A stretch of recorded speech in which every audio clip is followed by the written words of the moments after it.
I will say the Pledge of Allegiance. I pledge allegiance to the flag of the United States of America and to the republic for which it stands. All right, I would entertain a motion for the approval of minutes. I had 3 slight amendments that should be at your desk. Move to approve.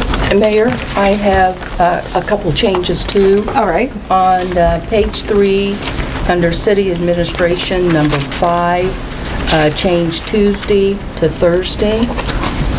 And the same... Wait. I'm trying to find it. Number 3, page 3, number 5. Change Tuesday to Thursday. Did Charity give these to you? Okay. And also on page 3, under City Clerk, number 2, the third line from the bottom, insert city after the word training. Sorry, darling, what was that last? The last one? Is under City Clerk. Sorry. Page 3. Page 3. Training city. City Clerk, got it, okay. Under number 2, Okay. third line from the bottom, Okay, insert city after the word training. okay, thank you. Was that all, Charlene? Yes. Did anybody else have any amendments? I would entertain a motion with those amendments. Move to approve the minutes of the February 22nd, 2016 meeting with amendments presented. Is there a second? Second. Any discussion? All in favor say aye. Aye. Opposed? 6-0.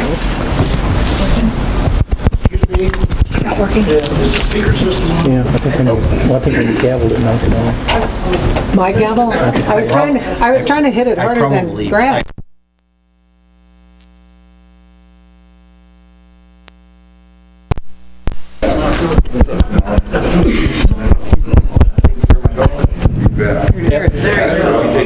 Thank you. Yes, now.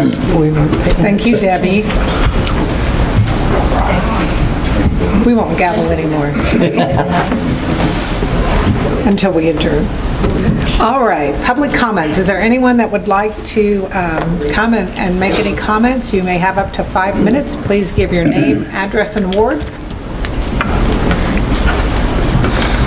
Hello, Nathan Ottens. Quick update on the grant that I brought to you last meeting. The dog park does fall under that grant. The deadline for that is April 15th, so that's a 1-month deadline from tomorrow, I believe. It is up to a 50% reimbursement, and then upon receiving 2016 applications, they will review each project and confirm that it is in accord with eligibility requirements. Okay, and so it has to be applied for by the 15th, and when will you hear back? I do not have a date that says when I'll hear back, but I can try and figure that out. So do you want to give that information to Rick so he can complete the grant? I can come in tomorrow and talk to him. Is that all right with you? Sure. All right, well, great job. I just want you to know we did get some more donations for the dog park. Are you aware of those? I know a couple more $40 to $50 donations came in with the letter, but... I think Debbie has a total here that we have received here at City Hall. $2,397.10. Okay. Were you aware of that, Matt? Yes, here? that's the number I have right on my paper. Okay, so. Great. Well, good job, and I hope that since you came, maybe someone else will make a donation. Okay, thank you. Thank you. Nice good day. work. Thanks, Nathan. You won't have a problem getting that done by April 15th, will you? Looks like I'm going to have to do it. Okay. All right. Oh, yes. I was wanting to make a request to see if I could get a key to the brush dump. All right. So I'll brush out during business hours. Okay, and you are a business that... Yes, licensed, Brian Nichols, Brian's Handyman Service. Okay, and you live in the city? Yes. Okay. And the protocol is in the past we have let people that have lawn services have a key. So how do you guys feel? That's our practice, I'm for it. Okay, would you like to make a motion? I move to let Brian Nichols have a key to the brush dump, as we have done with other contractors in his business. Is there a second? Second. All in favor say aye. Aye. Opposed? 6-0. Is there any form that he has to fill out, or what does he have to do? You'll have to sign for it. Just sign for key? Okay, I'll come down tomorrow. Thank you. Thank you. Thanks.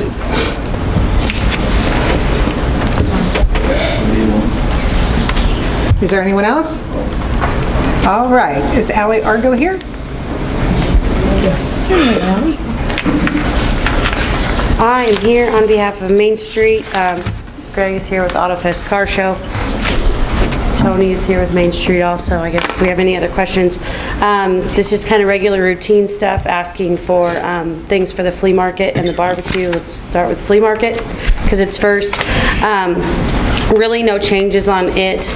I'm under the understanding our city porta potty isn't really functioning anymore, correct? Is that true? It's had problems. Yeah, so we're gonna go ahead, we went ahead and ordered 3 for that. If they decide to use the city one up at the run, they're just gonna need to know if they need to service it. So I can get with that group on that. Have the city staff available again during the day, during the hours it runs. I lied, there is a big change. We're opening Friday at noon instead of Saturday morning.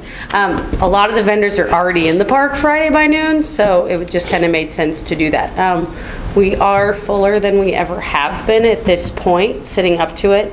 That's a big thanks to the committee we gathered. One of the committee members, Dave Lynn, has really been promoting it online and through other festivals. So we added a 10 by 10 spot for smaller vendors, because we had a lot of smaller vendors not need a big, huge spot, so they'll take up less space. I guess any questions? I did speak with you about having a dumpster wherever the barbecue is. Yep, we can have that happen. Okay, and I think we just need to make sure the trash is picked up, since now we have Friday, Saturday, and Sunday, just to make sure. The city crew is normally really awesome about that. We normally never have issues during the flea market with that. I will have them, Tim's normally puts the dumpster down by, I guess in the gravel area down by Simmons, where the porta potties go. I think we'll just have them put it up in probably near Hass's parking lot, so it's kind of in between, so they can get to that if that's all right. The city's parking lot, I guess that's behind Hass's old building. I believe that we've always had a dumpster moved. Hold on. Never mind. I think you guys have always handled the trash cans. I've never called Temps's on the trash cans. There has always been one by the restrooms at the north side of the city park. Now we'll move that one up. There's been one there, there's been 2 in the bottom. Yeah. That's how it's always been. I'll talk with them. I don't know if I've always called on that just because I don't pay the bill. We don't pay the bill, but I can handle that. Make sure you that want handled. them where you want it. Yep. They are where you want them. I can call Shelby on that. Okay. All right, any questions about the flea market? Not the flea market, Mother's Day market? The Mother's Day market? It's okay. All right. Are you going to continue to talk about the BAK 2016? Hold on. Do you want to vote on these one at a time? Okay, I just didn't want you to leave the podium till we talk. Oh, no, I got a stack. We're good. I'll be here for a little bit. So do we want to go ahead and make a motion for providing? Okay, I would entertain a motion to provide Marysville Main Street with the information as presented on the Mother's Day market. I so move. Is there a second? Yeah, I'll second. Is there any other discussion? All in favor say aye. Aye. Opposed? 6-0. All right. Thank you.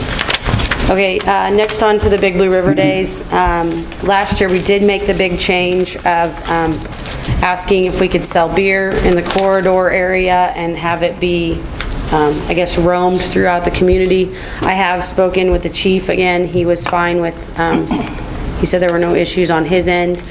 We would like to request that Main Street can do that again.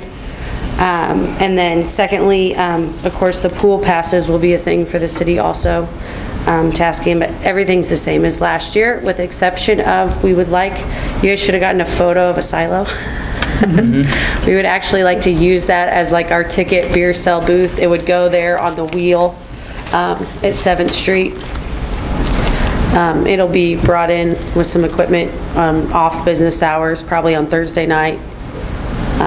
And then we would like to keep it there through the BAK.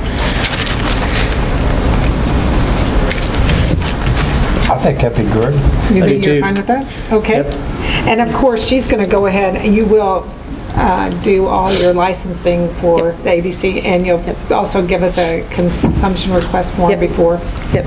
I've talked to The Debbie event. about that yesterday, I think. Okay. I did have a question about the parking. You requested the hovering parking all day Friday. Yeah, we've always done that. We've only taken up half of the parking lot though until after lunch.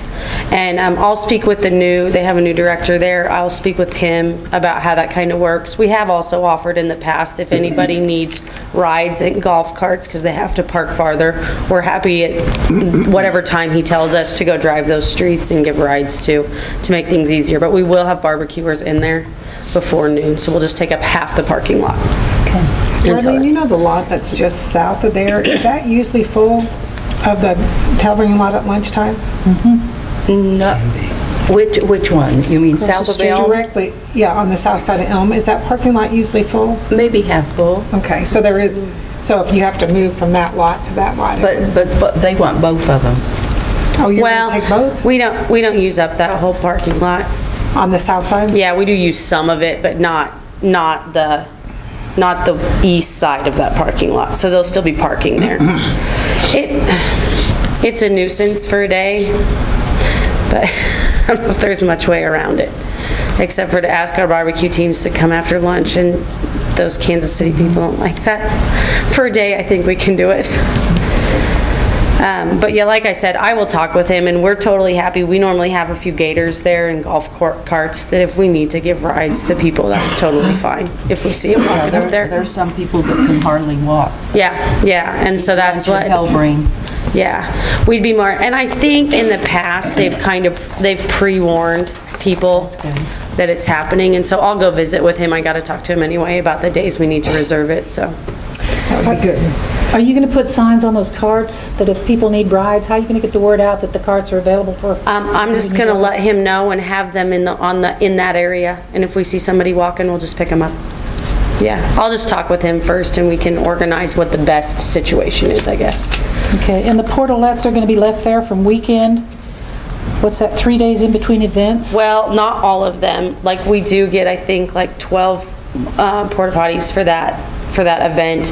The ones that are all the way down Main Street, we probably won't leave, but we were thinking to leave like 4 for the BAK. Are those the ones you have on 7th Street? Yeah, the ones we have on, I mean, we'd be willing, it's gonna cost us a fee for him to come down and clean them, but as we plan the BAK, I just thought it would be better to have the okay now than to have to come back for it, I guess. Yeah. So, but Main Street would be willing to do that, I guess, leave them if it helps out.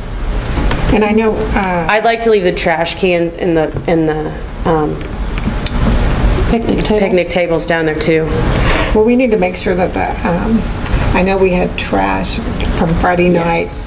It needs to be picked up. Because Friday night, because Friday night is getting bigger and we're getting more people down there, we probably need to have a trash pickup Friday night or Saturday morning. Probably Saturday morning. Yeah, and we get, you might know this, Kevin, we get like 15 extra dumpsters for that weekend, and they're all over, but those still fill too, and people tend to fill the city ones first. Especially the ones near 7th Street were overflowing. Yeah. Still quick. Yeah. So anyway, any further discussion? Does the city need a copy of the insurance, the liquor liability insurance, or do we? They've sent it before. They've sent it before. Okay, you've sent it, okay. Are you gonna move the bleachers? I didn't see the, over next to the, where the bike, no, they're coming down 36, aren't they? Yeah, for the BAK, I'm gonna be honest, I'm sorry, Debbie might. I jumped ahead, I'm sorry. Debbie might know more than I do. So. Never mind. Move to approve a request for the Big Blue River Days. Is there a second? Second. Any further discussion? I would like to ask, because there is a beer establishment there on Broadway, 3 doors down from the 7th Street corridor, would he need to make a request, or would he be included too for being allowed to walk the corridor? His customers allowed to leave his establishment to walk the corridor? He bought that new license last year so that he can sell it to carry out. And if we say you can carry out that entire, or drink in that whole corridor. People will be able to carry out of his business, correct? Okay, so he doesn't need to come before us. Well, he would need to probably get another license unless he got a year, unless it falls into that year, would be his only thing. You think he did? I'll follow up. Okay. Yes, and I'm gonna go talk with him. Last year, we did have wristbands. You had to have wristbands to drink, and we're gonna do that again. It says it in here. I'll go have a discussion with him again this year. Appreciate that. He promised me we'd get along this year. I appreciate that. That's how it should be. That was a year ago, so we'll see what happens. Are you going to decorate this silo with black squirrels or anything, since we're kind of... I don't know. You'll have to think of something. The way the Argos work, it might get done Wednesday night, Yeah? so we'll just see what happens. Okay. I just thought since We we're have starting the to emphasize silo, that. we just gotta figure it out. Okay. Any further discussion on this? No, ma'am. All in favor, say aye. Aye. Opposed? 6-0. Okay, and then I have one more for the BAK. I know we discussed it a lot, leaving the items there, that would be okay. We would like to get permission to once again sell liquor, or beer, from the silo on that Wednesday night of the BAK. I was not able to catch Lori Parks to double check with her if the businesses want to take that on opposed to us.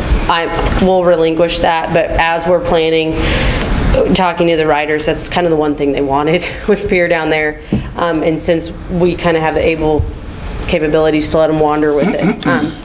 But if I do talk to the businesses and they're all going to be upset, it's going to be the same situation with the barbecue. As the barbecue that I'm guessing Lori's going to probably tell me we're going to be so swamped, I don't want to deal with it. But I can't guarantee that. And so once I run into her, but we just wanted to get permission that if we could, I guess as far as planning goes. I know they emphasized at that meeting about microbreweries. Yeah. Are you talking to Lori about selling? Well, I think she's going to have to sell it. We're going to have to get a totally different license to sell that type of beer. Like, I wanted to call Washington's Brewery and see if we could get them to come down or get some kegs from them, because that's what they wanted, but we're gonna have to get an entirely different license, and so we'll just have to visit that, I guess, as it comes. I know Lori does sell it. I don't know if Joe can sell it, though. I think he's on 322, so. He is. Yeah. So it might be a situation that if she wants to gate something off, and I just don't want to take the sales away from her. She's a Main Street member, so. That's great. Yeah, that's good. All right. Does she sell by the can like Joe does, or does she pour hers in our glasses? She's got a liquor license, a completely different license than Joe, so she can't even, I know that like for the Gravel Dash last year, she got a special permit just to sell 3-2 beer. And then like in past years when we've talked about her doing the liquor, she would have to have a gate that came out from her door, and the beer garden you'd have to go into the beer garden and then into her door, the way her liquor license works. And so we'll just have to I would love those people to come outside and be able to do that. And so, I have no problem helping her with figuring that out. We just got to figure it out. She did barricaded off their back door. Yeah. She just did beer at the Gravel Dash. Yeah, and she did a completely separate license. Just 3-2. She didn't do. Yeah. Just cans. Okay. Yeah. Outside, but you could go inside and get something and bring it out. It would just be nice to incorporate all businesses downtown that they could benefit from it and give it more opportunities for the people who are coming to town to visit. They could be served quicker if there were more sites to be served. Yeah. Well, the same thing that it will be, I think your intent is to block off from 6th to 8th, right? That's what we were thinking, And yeah. so that would include Joe's so that he would still have that corridor. And I think, like we did last year, I don't remember this, we did buy all of the beer locally from downtown businesses. So we'll do that again this year. We'll buy it from CJ's and Cromie's Market and bypass buying it from the wholesaler. So I guess everybody gets a little from that. Good. All right. I would entertain a motion. Move to approve the BAK request. Second. Any further discussion? All in favor say aye. Aye. Opposed? 6-0. I know you're going to be coming with a lot more on this BAK, Yeah. so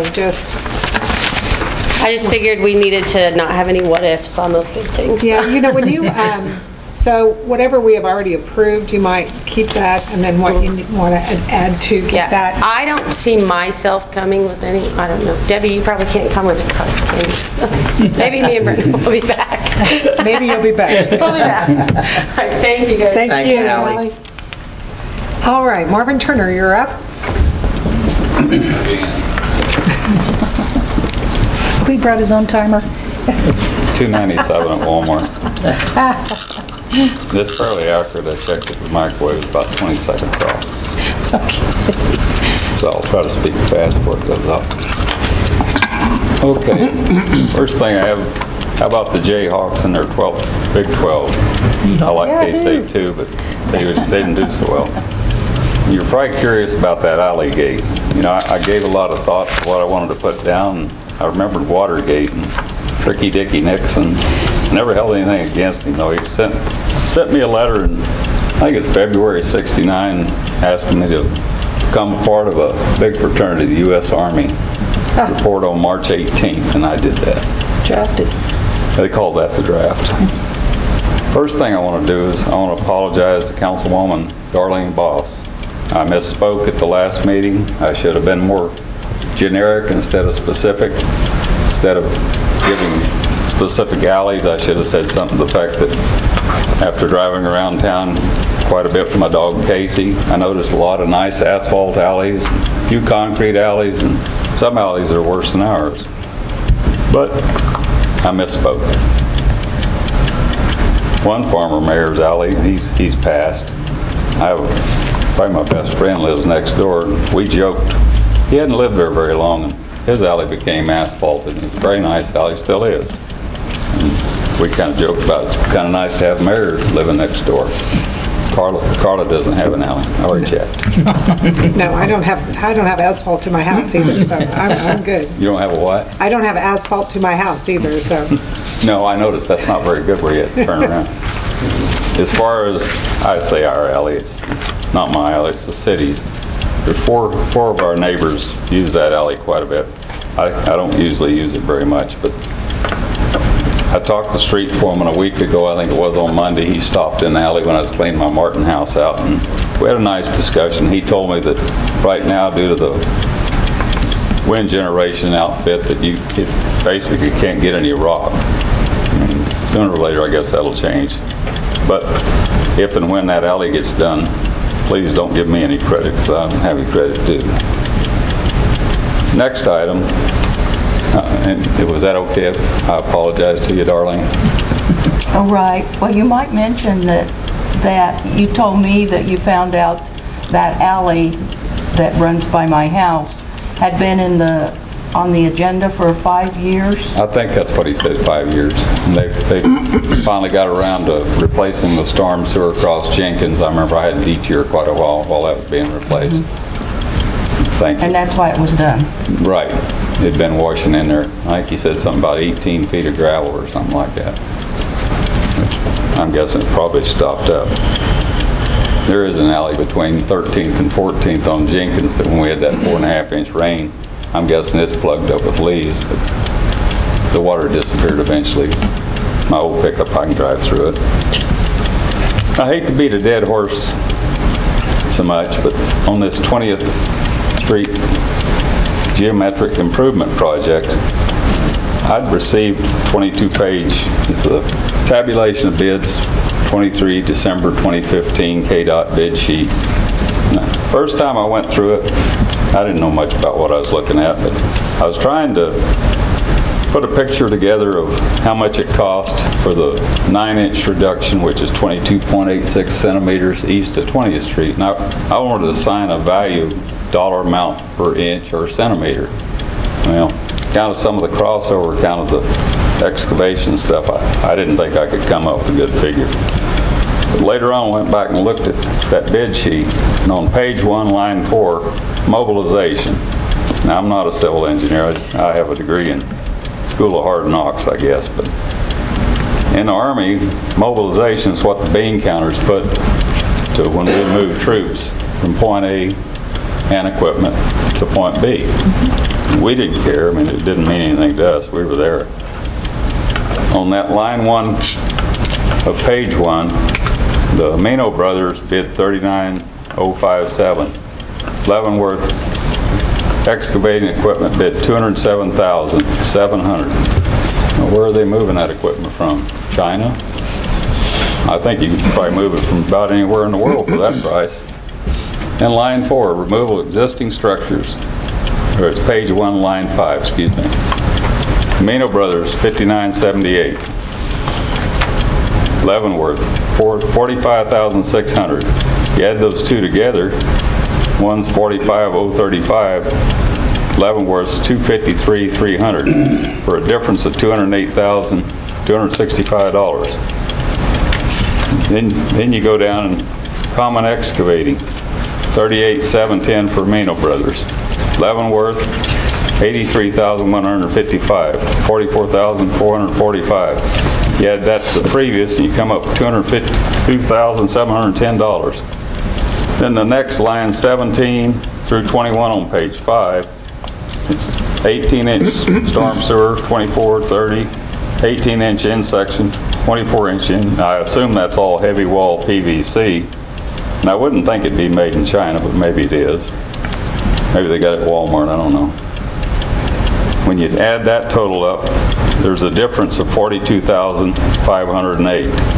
And when you add all of that together, you come up $295,218. Whereas the total difference in bids was $323,608. And I counted lines where Leavenworth was cheaper, 22 lines, mostly a lot of small stuff, I guess. Then there were 13 line items that were the same amount. And I noticed when I was going through, there was 466 square yards of concrete for a sidewalk, which I calculated to be a little over 850 feet with a ramp. Now, presently, I don't know of any sidewalks out there, and I don't remember anybody really speaking to the sidewalks. But it's in that bid sheet.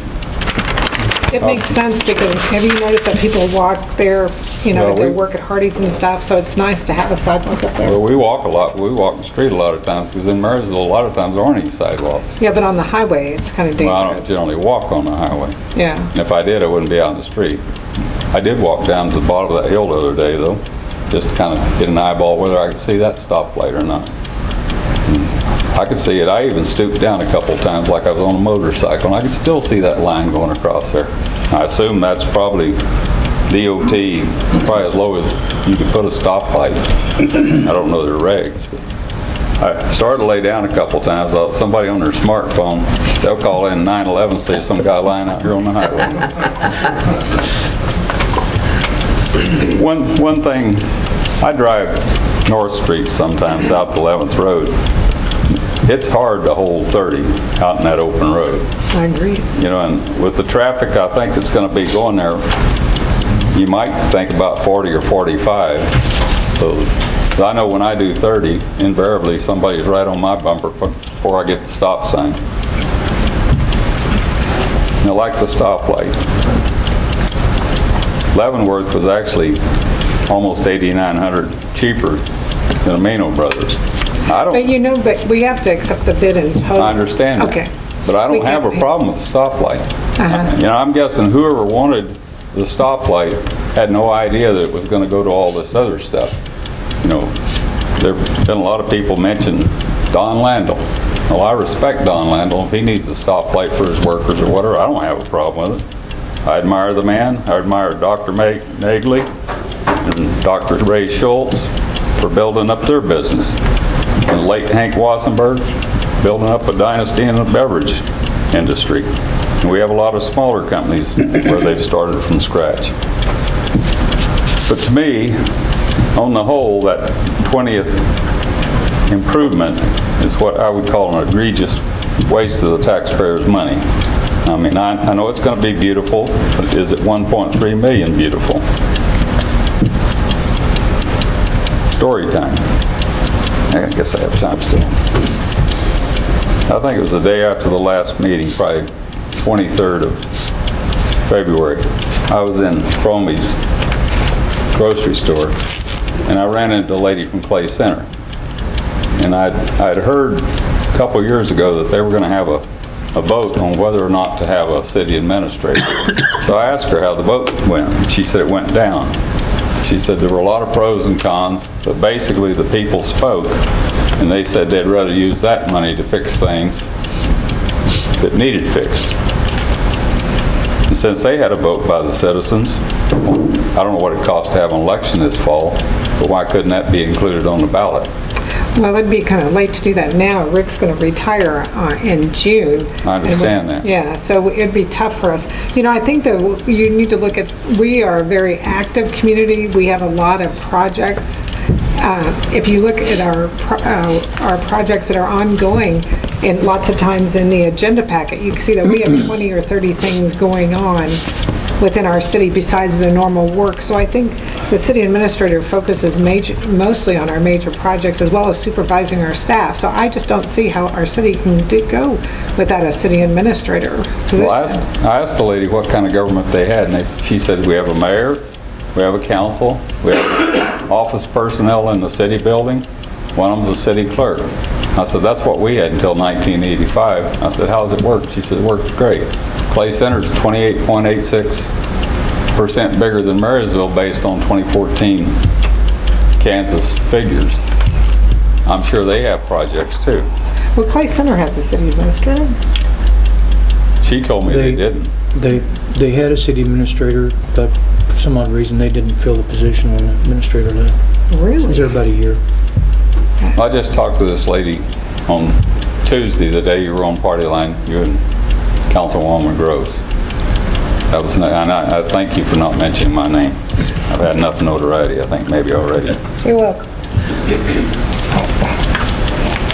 You know, I kept wondering why the council was convinced that this was such a good project.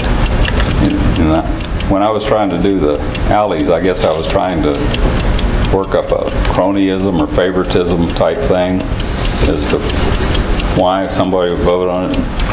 Then the 22nd December 2015 special meeting, which I came to, but we weren't allowed to ask questions. I even turned this lectern around. Didn't do any good. I remember Mr. Shane, I don't know exactly how he put it, but it was more or less, what are we going to do, walk away from this?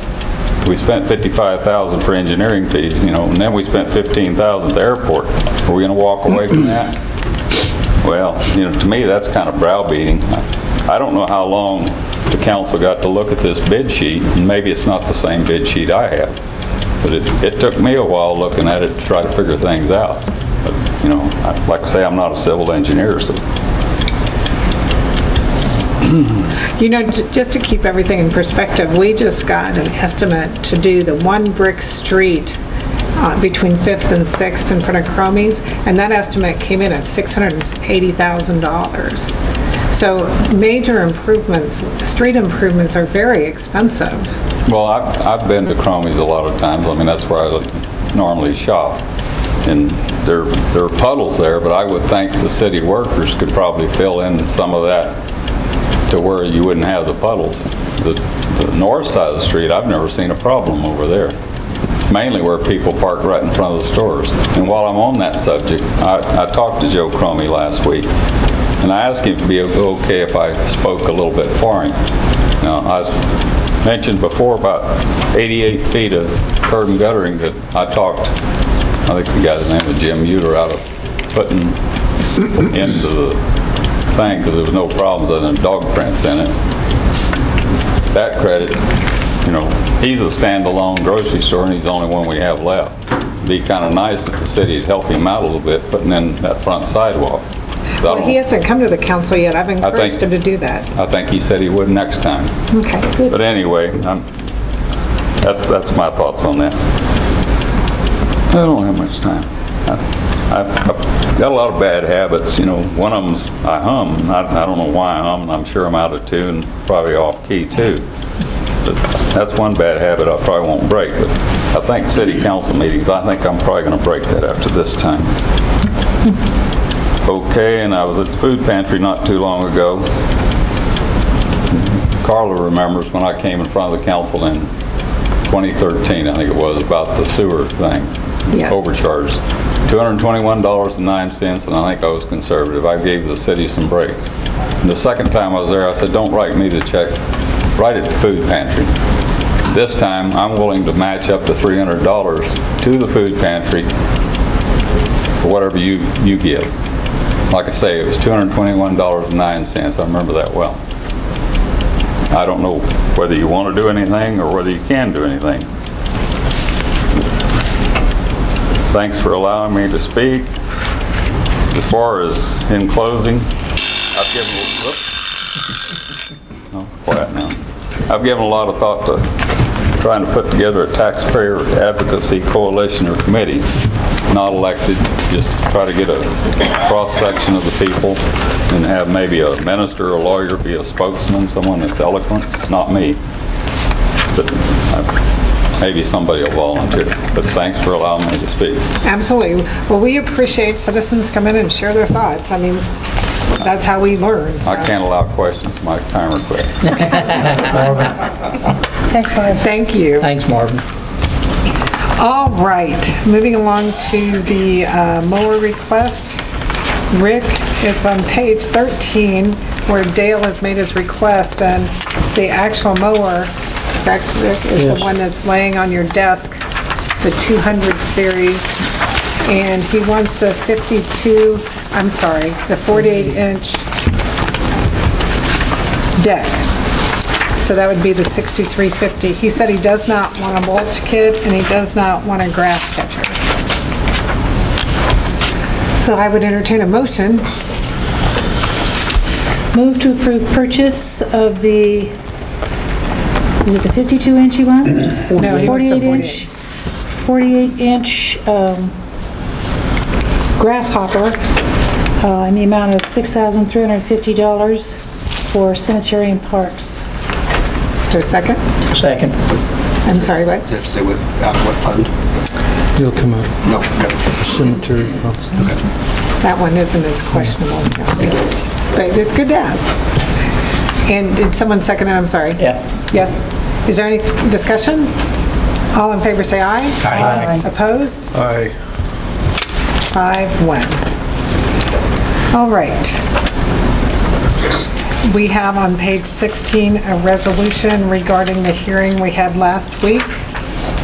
The only thing different is that from what you had received in the packet is you just changed the word section to chapters, because that's how our code book reads.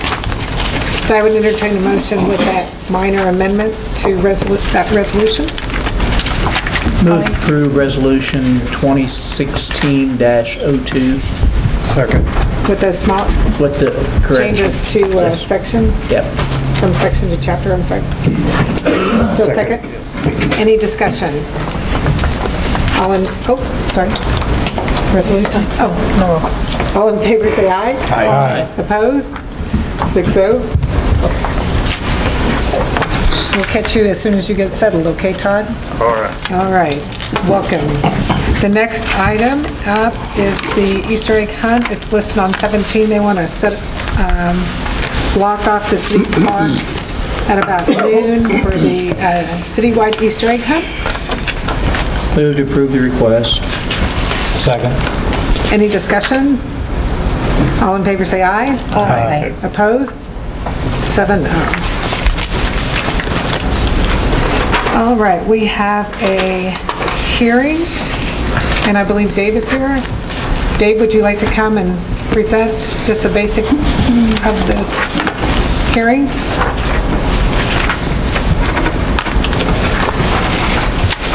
We basically got what we got. Bringing up the vehicle and the freezer there, so. They requested a public hearing, so we'll just see what they got to say. Okay, so when I read this on the run regarding the appliances, you said that you had talked to them this as last year. Is that I talked to them sometime last year there. Okay, and the same, and regarding the vehicle, did you talk to them last year about this as well? No. No. So this Nope. this is the first time you brought it to their attention? Is there anything you want to add? All right. Just see what they got to bring up. Okay, and Castillo? I'm saying it wrong. Did I say it right now? Castillo? Castillo, yes. Castillo. All right. Oh, your first name, I'm sorry. Marcos. Marcus? Marcos Castillo. Okay. And you've been served these notices? Yes. And I just it didn't seem to me to be proper for me to be charged all this amount if it were to proceed and it to be my first warrant for my vehicle. As far as the freezer, it was dropped off, unaware of my knowledge. We were asked to flip it upside down so it didn't cause any harm or, problem for anybody walking by and happened to fall in or something, So we flipped it over and that was as far as that went. We never heard nothing further on that, so we didn't proceed to move it or, get rid of it. At the time I was working 3 jobs, so it was kind of hard for me to do anything anyways. So I'm just here to see what the next step would be. Okay, so you believe that what he was instructing you to do was to flip it over? That's what I was told, yes. Okay, is that correct, Dave? You did mention it was a child hazard, I assume? Yes. Okay, but did you actually ask him to get... Actually, he told me that the thing would be sold. Somebody was going to come pick it up in a couple weeks. Okay. So. Sir, do you think you can get rid of it? Yeah, I can get rid of it. How soon do you think you can get rid of it? A weekend, probably. Give you a week? Yeah, probably. Less Okay, than that. I think we better give you 2 weeks. We'll Okay, give you 2 weeks. that works. Okay.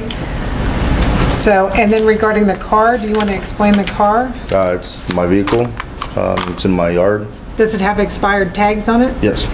Okay, are you going to tag it and get it out of the yard? Or Well, it's a classic, so I don't really want to get it licensed and insured and whatnot fully. I don't drive it a whole lot. Do you have a garage that you Yeah, can... I can move it into the garage. You can move it into Yes. the garage? Or at least in my driveway. I mean, that's not a problem. Is that okay with you, Dave, if he moves it into the garage? Yeah, they were right, put it in. Okay. So, does it run? Yes, yes.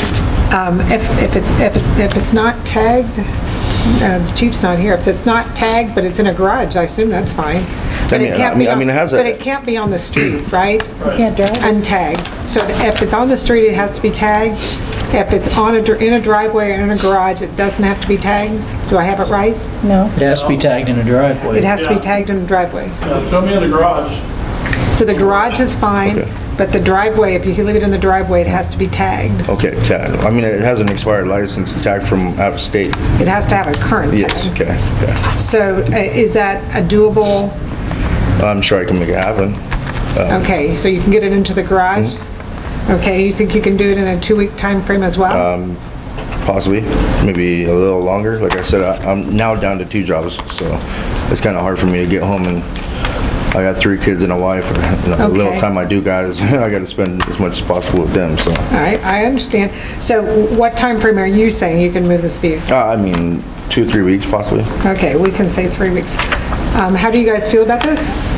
I drove down by that house today, and is that dumpster that's sitting at the side of the house, is that for you to empty debris in? Yes. Is that a cleanup effort for your yard? Yes. Okay, because there's other debris all around the yard, and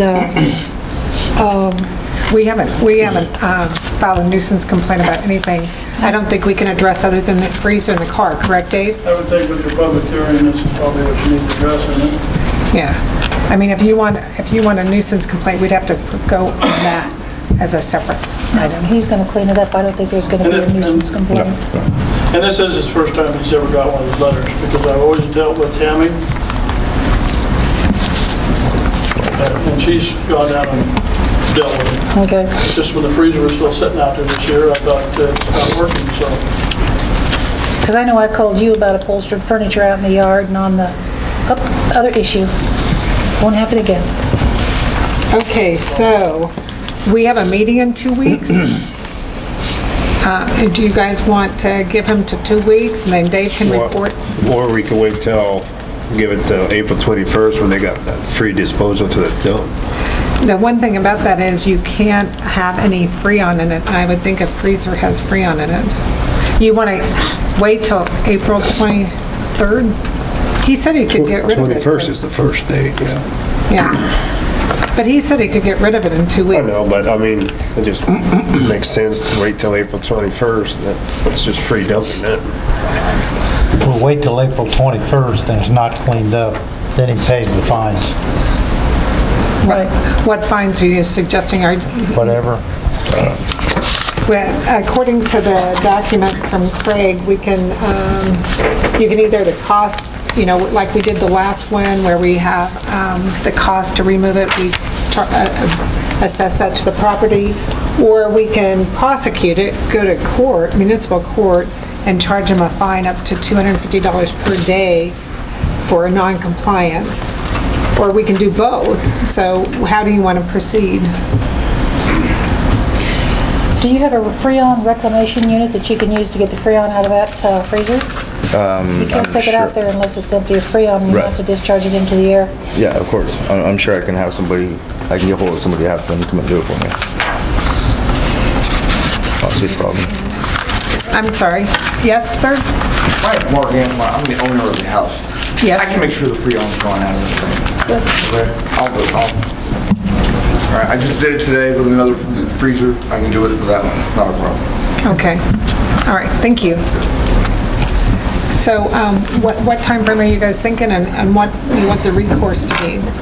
I'm for giving him 2 weeks on the freezer and 4 weeks on the car, and at that time we will find if it's not removed by that time. Do you want to fine them, or do you want to remove it and assess it back to the property? I'm for fining. Then taking it to the next municipal court? Yep. Okay. How do you guys feel about that? I agree. Okay, so we do not have a resolution prepared for taking it to court. That's for assessing the properties. So are we going to try to modify that now, or just give them that time frame? You come back and approve it on the 28th. That would be 10 days after that. And it would be 10 days after that we could institute it? Okay. So we will, in 2 weeks, we will draft a resolution, but in 2 weeks, you should have the freezer done, and in 4 weeks, hopefully you will have the car done. And then we will go to court, go to municipal court, and then your fine will be $250 a day after the after the municipal court date. Is that correct? It's different. That's right. It's different if it's court. You have to wait for their schedule. Okay, so from the court date, then once it goes to court, we will charge you $250 a day for non-compliance. Do you understand that? Yes, I do. Okay, did you make a motion to that effect? I'll second it. Second it? Any further discussion? All in favor say aye. Aye. Opposed? 7-0. Okay, well, Mr. CEO, I hope you do it so we don't have to proceed to the next level. Yes, ma'am. Thank you. All right, thank you. Thank you, Mr. Castillo. All right, the consent agenda. I would entertain a motion. Move to approve the consent agenda. Second. Is there any discussion? All in favor say aye. Aye. Opposed? 7-0. We are now at the appropriations ordinance. I would entertain a motion. Move to approve appropriations ordinance number 3622. I second. Is there any discussion? Debbie? Yes. Oh, I'm saying Debbie. Oh. Way ahead of you. You're way Beichman? ahead. Yes. Basinger? Yes. Boss? Yes. Bekes? Yes. Fry? Yes. Gross? Yes. Throm? Yes. 7-0. Thank you very much. We are on staff reports. Rick? Thank you. First item there is the cash and budget statements, the comparative spreadsheets for February. Ending balance in general fund February was $847,563. That's just a drop of $13,538 below the January balance. Our water revenue fund finished with positive cash flow, $10,854. Ending balance of $701,074. Our sewage revenue fund also finished the month with positive cash flow of a little over $9,900 and an ending balance of $389. And our sales tax fund finished the month with positive cash flow territory, which did see our balance increase to $702,979 for the end of February. So it's good to see those four funds finish with positive cash flow. And then on page 67, the transfer report for February is attached. Not a lot of change, just the standard transfers. On payroll report, not sure I had one of these last month. I think I missed it, but it's for the year-to-date through the end of February 2015 compared to 2016. There is an additional 619 and a half hours that have been worked this year over the same period last year. Dollar-wise, it amounts to about $8,215 wages, but our overtime is actually less by 65 and a half, so really it came in really the regular hours worked. And I think that a lot of it was just due to staffing levels. So for those periods, we seem to be pretty full. You know, the only thing I was concerned about in that report is that there's primarily two departments that are causing that 620 hours over, and it's the police, which has 273 hours, and the water department, which is 310. And I guess since it's only 2 months, it seems like a lot of hours to be over last year for just 9 weeks of time. So, and my other concern is 68% of the police budget is salary. So if they run over or up to the budget number, then it concerns me. So are you guys understand why that concerns me a little bit? I do. So.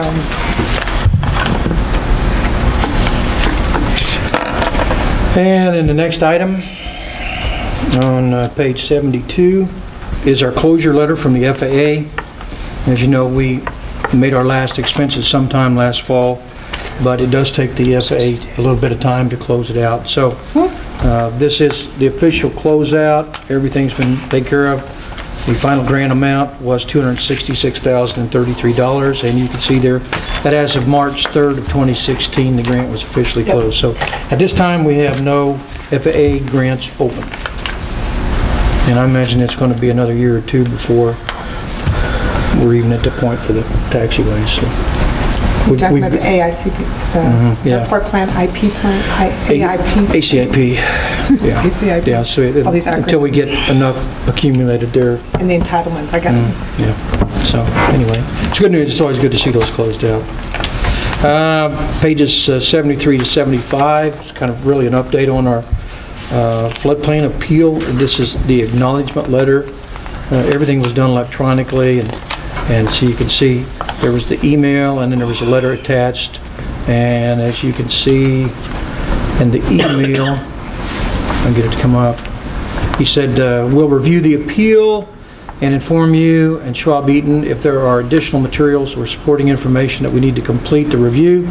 We hope to have a resolution to the appeal within the next 60 to 90 days. So sometime in the next couple months, and that was dated as of February 26th. So you're talking April to May, sometime in that time frame, we should know. And then a few things on the follow-up from the council workshop. One of these was the flush tank project. We discussed this at the workshop, 6 of those. Last year we did 6 flush tanks. The bid for those was $68,100. There was some additional field work done that increased the cost to $70,149. Had to do with some additional lines being placed just outside of the manholes and things like that. Those 6 manholes, they don't all cost the same. They ranged from $7,000 to a high of $14,300. So I think a comparable range this year probably could be expected for 5 that have been identified. The engineering and inspection last year cost us $49,7250. Total project cost of about $75,121.50. And then in front of you, there is a proposal that didn't come in time to get in here. It is from CES. Their proposal this year to do the preliminary engineering, which would be the design, bidding services, which would basically handle all the bidding and taking care of that, $2,600, and then if any of the inspection, which is what construction engineering is, there would simply be an hourly rate. So even though we have one less manhole, I think our project costs probably going to be, if we do this, $70,000 to $75,000 probably. Sewage revenue fund budgeted $80,000 for the project, but an alternate funding could be from either the sales tax fund or the sewage replacement reserve. And I was asked a question today to find out why the costs are a little bit higher on the design and the bidding, and I wasn't able to get an answer. It'll be a week or so before Rob returns to get an answer. If you want to delay this and find out why it's costing a little more, we can come back in 2 weeks. I mean, it's not critical. It's not, the scheduling is just not going to interfere with the cured in place project, like it usually hasn't been. Did you find out anything about? I didn't. I guess off the top of my head, I'd probably say we were too cheap the last few years. But in all seriousness, I talked to Rick this afternoon, and Rob built that fee, and he's out of the country on spring break with his family, so I tried to reach him and couldn't. My question was just that it was $5,000 the year before and $5,000 last year, and then it jumped to $7,800. So just wanted to know why. Yeah, I think, like I said, we talked with Rick, and it was if you want to delay it and get a response on that, for the next meeting. Yeah, okay. I think that thing can move quick enough in our schedule that we'll make up for this 2 weeks if we are delayed here. So. Okay, especially since the flush tanks aren't affecting our CIPP this year, so so we'll probably wait to hear back. Sure. All right.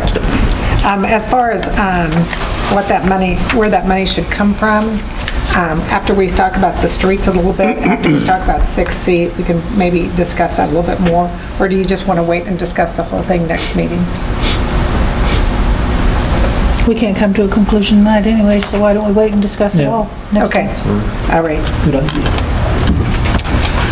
The manhole rehab, I called, we haven't done this since 2008, by the way. I called one of the potential contractors who does manhole rehab. They quoted approximate cost of $125 per vertical foot. I talked to another one on the phone, I think Thursday or Friday. They had a very similar cost. It was 100, 125. So this is, I think the 125 is a good ballpark estimate. With approximately 120 feet, I believe we actually had like 118 and a half feet, something like that. Cost would be about $15,000. On past projects, we didn't have formal engineering design, and I've included in there's 3 or 4 pages of specs. I don't think those would have changed much. I think the same materials are still used. This was budgeted in the sewage revenue fund for $25,000. Again, alternate funding could be from the sales tax fund or the sewage replacement reserve. So do you have any preference of what you want to do on this? This is not something that we would put out for design. This would just something we would just bid. So these specs that you have on page 69 to 72 would be sufficient to get a bid? I think so. Okay, that's good to know. They don't change much. Okay, and as far as the funding mechanism, I just wanted to point out when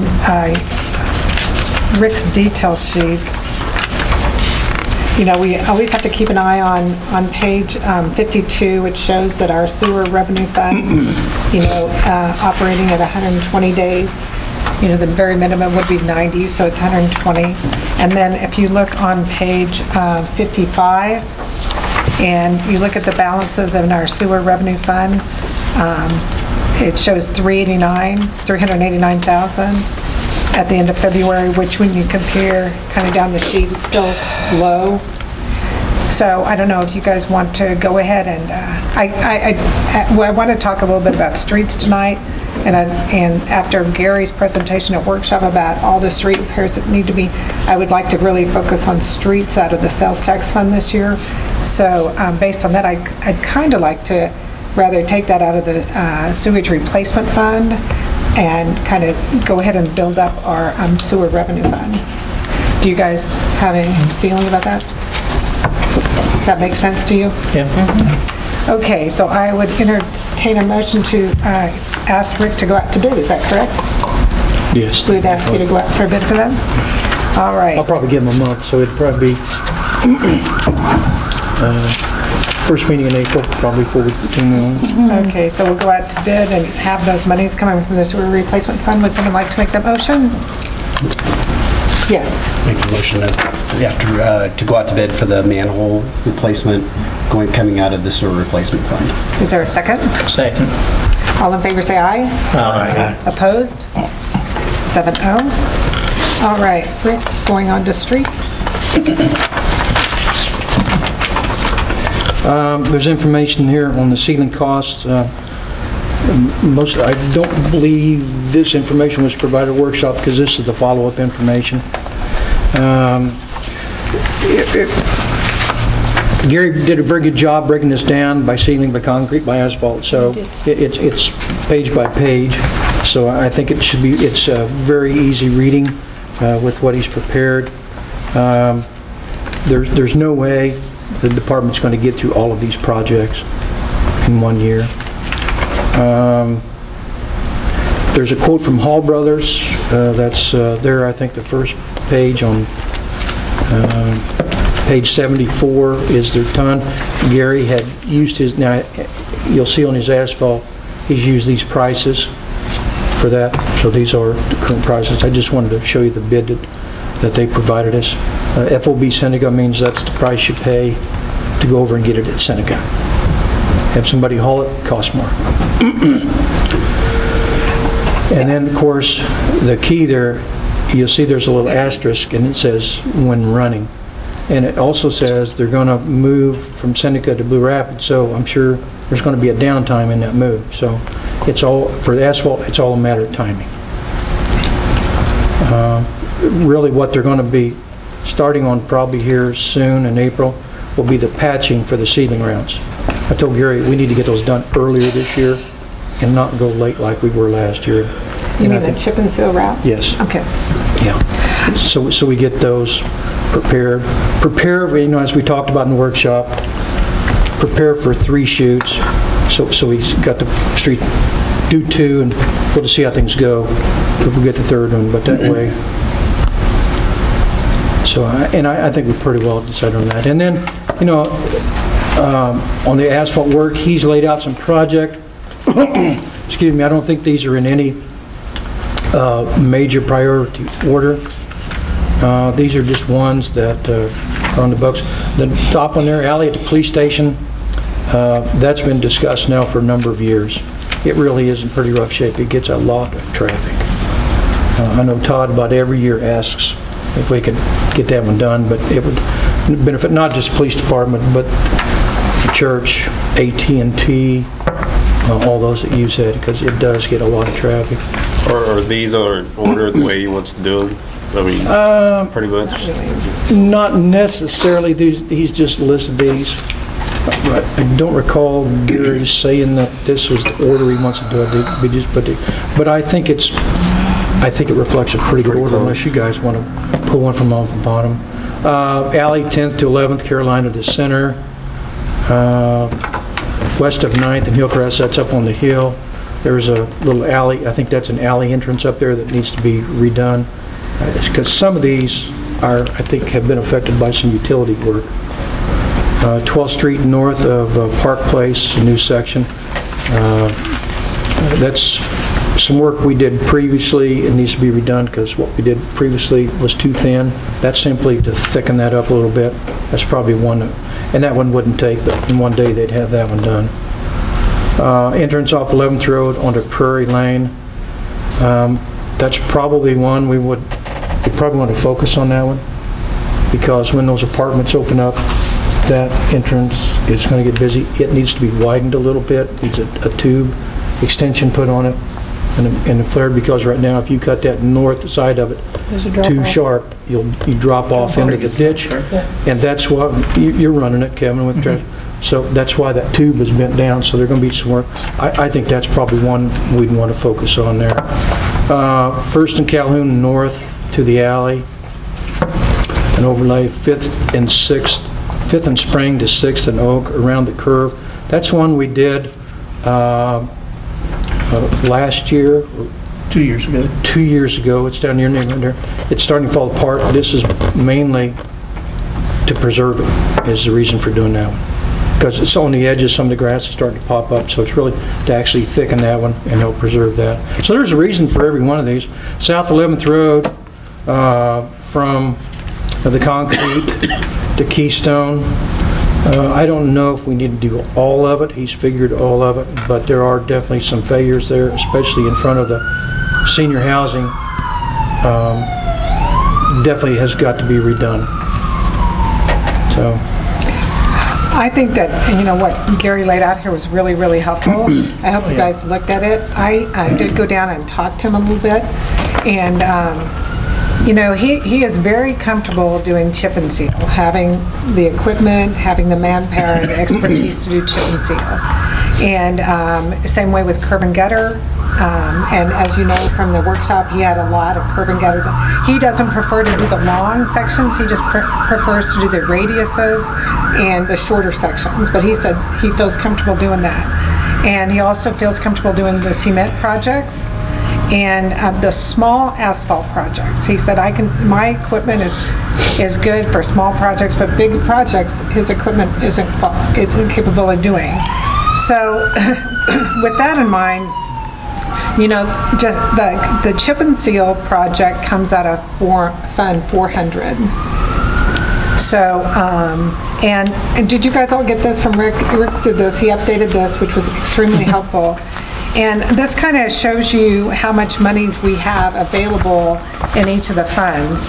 So when you look at this under the Street and Highway Fund, Rick picked up the estimate for the chip and seal of the $76,900. So I think that's going to happen. You know, if they happen to get 3 loads done, there's that cushion of $16,674. You see that? So in case we're able to do that, so so the chip and seal that he says he's capable of doing would come out of that Fund 400, and then most of the rock and the fill sand and the road sand and the salt came out of the general fund, and so that's just out of his street account. So I don't think we have to worry about budgeting. But last year the hot mix, the cold mix, and some of the concrete, the hot mix, cold mix, the asphalt, and some of the concrete came out of the sales tax fund.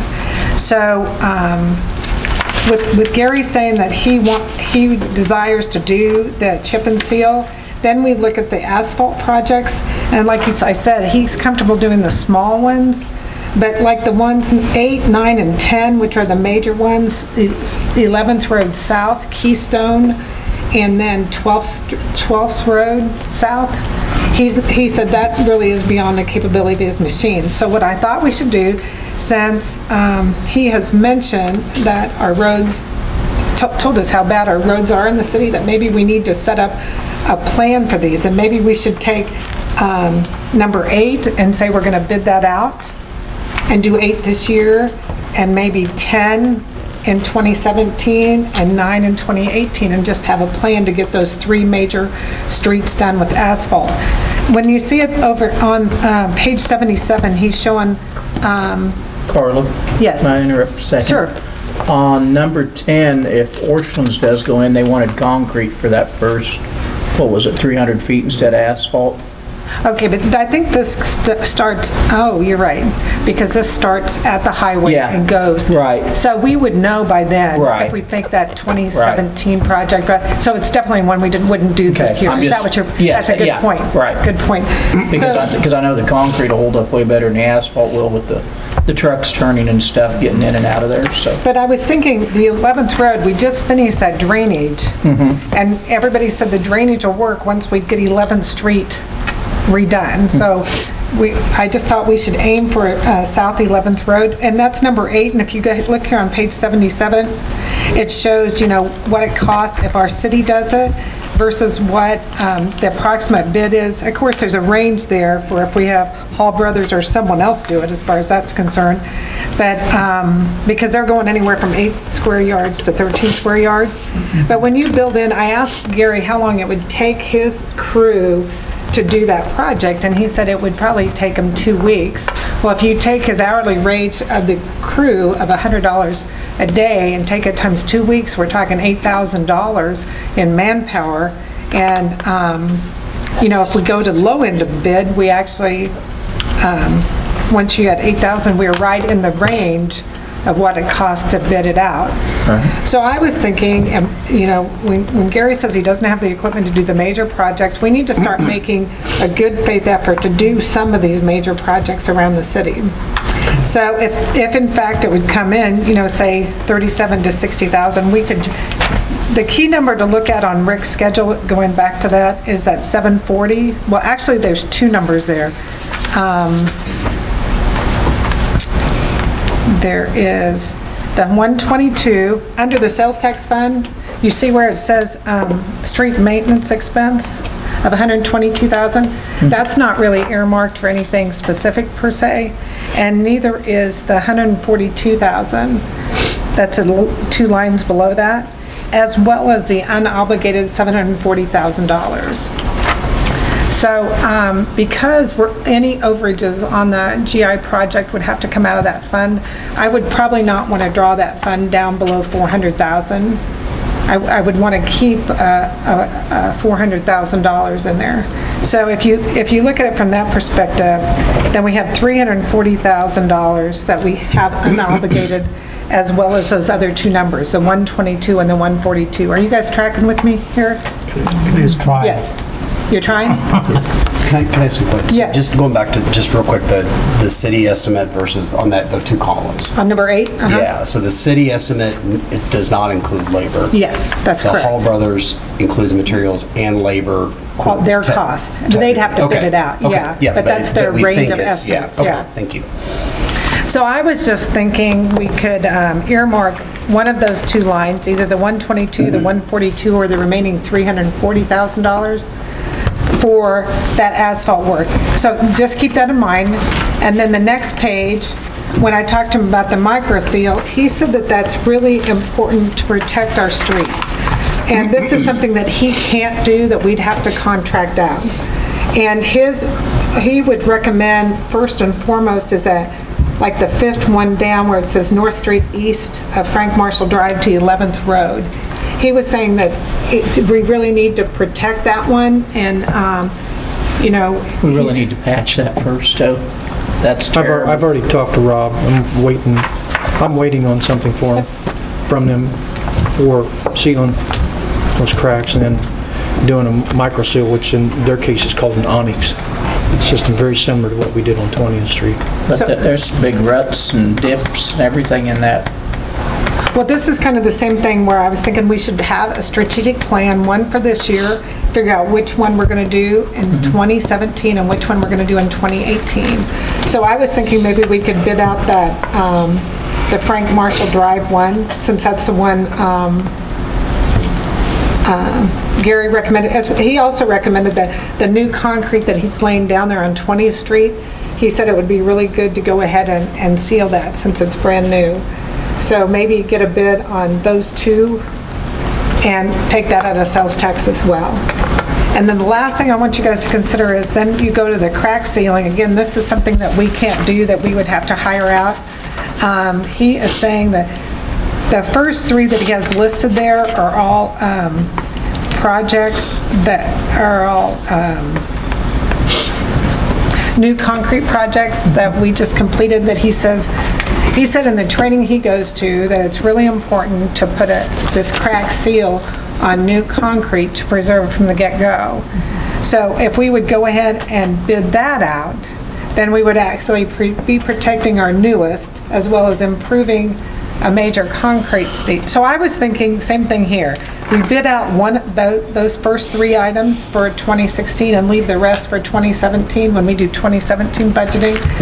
So out of the monies that we have in the sales tax fund, I would want to earmark maybe 1 project for crack sealing, 1 amount for the micro seal, and 1 for the asphalt.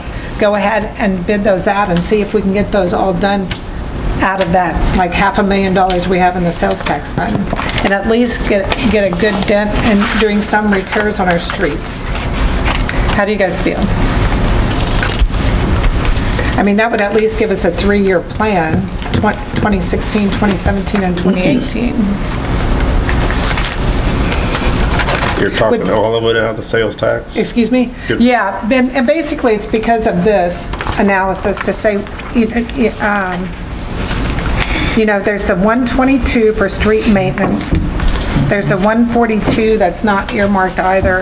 And then, you know, let's say 740 minus a 400, leaving a $400 balance carry forward, would we leave about 340? We don't have to spend all that. I was just trying to say the maximum amount that we have in there. But how much do you think the city will spend irrespective of these major projects on concrete? On the chip and seal, we know we already have covered, but they would spend whatever concrete work they do and the small asphalt, how much of that do you think they'd take? You talking about on the concrete? Well, they're going to do like... Because we need to finish up there by Landau's up on 20. Right, and that's about 28,000, right? Well, he's got about 43,700. Well, he's okay, so he has total concrete work of 43,000 that he wants to do. And that's just on 20th. Well, the 43,000 is the total that he's doing, that's for 400 yards. Well, 3 pairs, curb cuts, Yeah. catch base, sidewalks, he's got 20th Street included in that. Yeah, so I think he's thinking Yeah, that... 255 yards, it finishes on 20th. Yeah, so I'm thinking he's thinking that 43,000 will do whatever curb and gutter that he thinks is going to get done this year. So we'd take the 43,000 out, and then for this asphalt work, what do you think we'd have to take out for him to do the smaller projects? For earmarking that. And I mean, he Take out, ignoring... To choose which ones for us to do? Yeah, like from 1 to 7, if we're going to do 8, 9, and 10 over the next 3 years as the major projects, like numbers 1 through 7?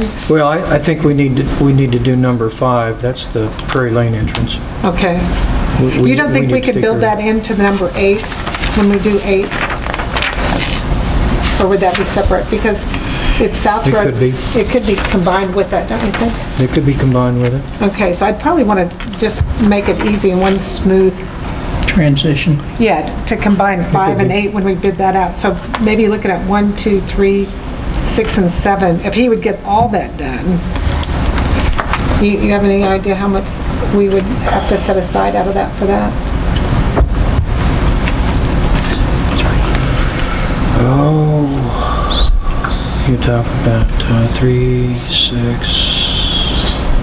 9, probably $25,000, $30,000 in asphalt. 30,000? Yeah, Okay, 30,000 for them? Okay. Average. Okay, so anyway, we'd have to deduct that of our potential sales tax money so that our street department can still get their work done. Does that make sense? So they could, so if they in fact get the curb and gutter done, I'm sorry, chip and seal done, the cement work, as far as these small asphalt projects, then we could determine what, if we can afford those. And you can recheck all this, Rick, and see if it all looks like it works. But to actually bid out those 3 items and see what it comes to, would we have to have an engineer come and do work before we bid them out? I need to visit with Tony. Some of this maybe, on the overlays, yes. The asphalt? On the overlays, yeah. We have to engineering costs. At least have a bid specification. Okay. I don't know if we're going to make, just a planned profile, but I don't think it'd be real expensive. I can visit with Tony and we can get together and come back maybe next time. And then the brick refine ones. some of these. I forgot to talk about the brick, but the brick, that is in front of that building that Commerce Bank bought, and so there's no rush on that, so we could probably delay that brick work. I forgot to go to there. Right here. So, do you want to come back? First off, I wanted to know how you guys felt. I thought just strategically, I thought we should start planning on how to attack this work. Yeah, too quick. It would be nice when we go back on the stuff the city's going to do to find out how many hours we think, because to your point earlier, because again, it seems like a fairly aggressive plan, so to know, if they could get it done, how many hours and possibly what wouldn't get done. I'm just trying to think of the total hours available in the short list in the next for them? 3. Yeah, the short list for them, and try to understand how many hours that might take. I think just things we've talked about here is going to keep them busy all summer long. But I'm just worried that there might be some other, just to understand what the risk is of not getting it done. Well, like some of these, I hate to go back to these alleys, but if they don't get done, like he said, when the sewer tears up something, he has to repair that. Yeah, right. And so Exactly. you don't know how much time he's going to spend repairing Phone, sewer repairs. But it just seems like if we're going to commit to $75,000 to say between them, but it's going to literally, if they could do nothing but that, we may find that we're not really realistically going to, may have to budget less, I guess. Well, I was thinking if we say worst case or best case scenario, they get it all done, how much would that money be? And earmark that separate and then look at the rest of the money. That was my approach. Yeah, but I'd also like, I think to the point, and compare it, when you look at what the hours and the materials compared to what Hall Brothers charges, again, we can look at the opportunity costs and say, if we can't get it all done, I'm not suggesting we want to layer any more major Well, I projects think the on main that. thing about that was when Gary said that he doesn't have the equipment to do it Yeah, correctly. exactly. But, the fact that he says that, says when you have a stretch from 11th, I mean, we know, and part of my concern was when I went down and talked about this asphalt, some of these things we had just done a year or two ago. And I said, why are we redoing something that we just got done? And he said, because we didn't do it thick enough then, and we didn't do it right. So we need to give them time to do it right, do it the right thickness, and pray that it lasts more than a year or two. And I know a lot of that, like the That 5th curb- Spring to 6th Street. Yeah, or down there in your neck of the Yeah, down in woods. my neck of the woods. That took them 4 days to do. Because they went down and got asphalt and they come back and they poured that. Well, they didn't have enough time in the day to get back, to come back with enough materials to finish that day. So, that was like a 4-day stretch to do that. Just around that it. curb. Just So the you can curb. imagine how long it would take them to do 11th Road. Yeah.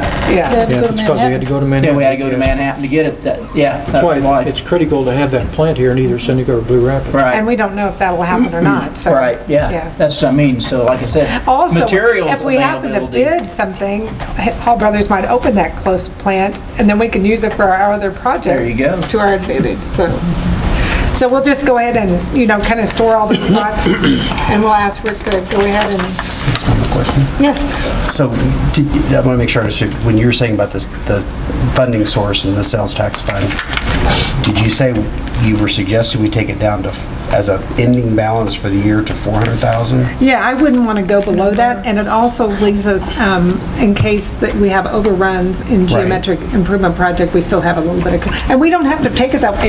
If you feel more comfortable at 500, we'll budget accordingly. Well, the only reason I'm going to point out is according to Rick's, one of the other attachments, we've never been below 600,000. I mean, if I go back to the ending balances of any month, it doesn't look like we've ever been below, the lowest we've ever been is 600,000. Right. So that seems pretty, I'm just asking, it seems extreme.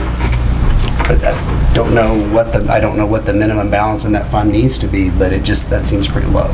Well, that one, the only thing we have to do is make sure we have enough carry forward to start doing our transfers to the general fund out of that. So we'd want to have a big enough balance to carry forward that. But, we can sit there and get the numbers and decide which you want to do, and if you decide we don't want to take it down that low. So, yeah, just food for thought. I'm really grateful that Gary gave us all this information so we can look at it from and especially since at the workshop, he made that comment about 99% of our roads. Were you there, Todd, when he made that comment, 99% of our roads need to be replaced? It was like, So, anyway, that's how we'll try to attack that. Okay, Rick, I'm sorry. Item 7 is the cured in place lining project.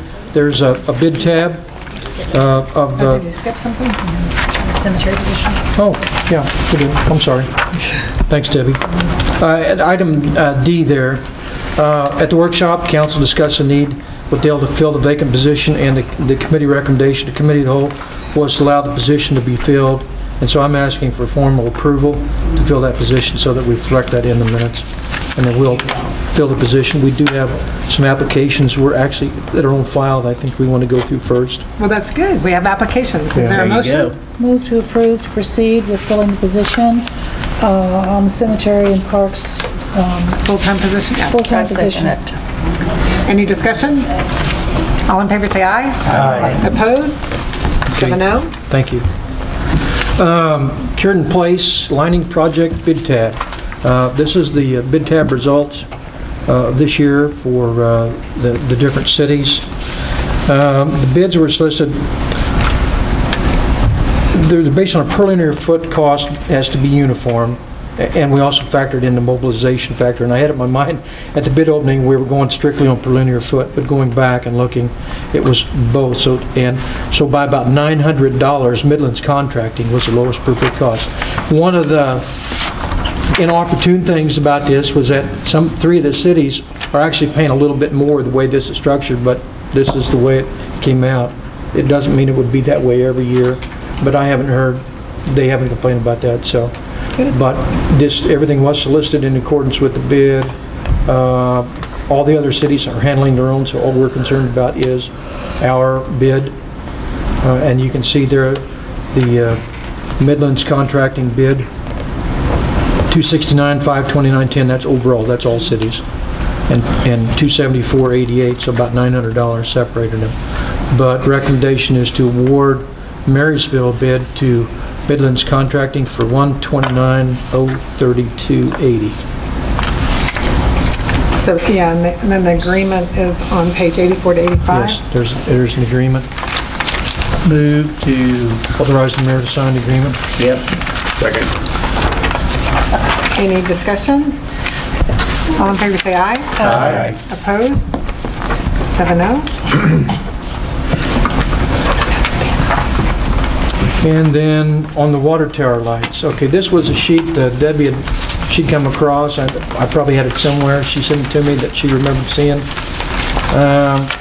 And then there's an email in front of you that Mark had sent last evening, and I copied off today. I copied the email as well as all of the attachment. And he says, Rick, here is the approved logo that was approved. I remember the logo being changed and cannot find where and when this was done. If addition, I think that's supposed to say if additional design work would need to be completed, we will provide that to Haug to install the possible 2 additional lights. If the city wishes to install the lights, that cost would be paid for by the city. The city is getting the benefit of the lights, whether paid for now or during the bid process. I've got to disagree with Mark in that the size was ever changed. Because I went back through my files, and you can see, and yes, I signed this. It was about all that was approved from this.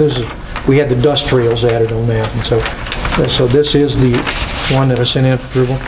And if you look, the shoulders are where in this sheet you have here is where the bowl starts to arc as it is on this one, and so I don't know. I guess how important is it to you that people see his head and shoulders at night? I mean, it's looks like a headless horseman. And I haven't had anybody comment on it. I haven't either. Yeah, I don't think it's $4,000 important. No. Everybody knows what it is. You see it in the daytime. See it in the daytime. No problem. And on a moonlit night, you can see it. So, people are looking at the road. They're going up the hill. They're coming into Marysville. They're not gazing up there. You can see that it's a Pony Express rider. I don't think it's worth $4,000. I don't either. No, but neither. I think it's kind of a dink move by Mark, so I'm on the record with that. There you go. Dink move by Mark. That's okay. the nicest I can be on camera. Okay. Well, I noticed that this one says not to scale, and on 2011. And Todd, you were probably the only one on council that's still on council. The one that was in the packet. Right. But it said, logo detail, and then it says not to scale on it. Yeah. And then this one that came on 2015, I guess it was to scale, but I guess it was never brought to council, or we didn't notice it, or whatever.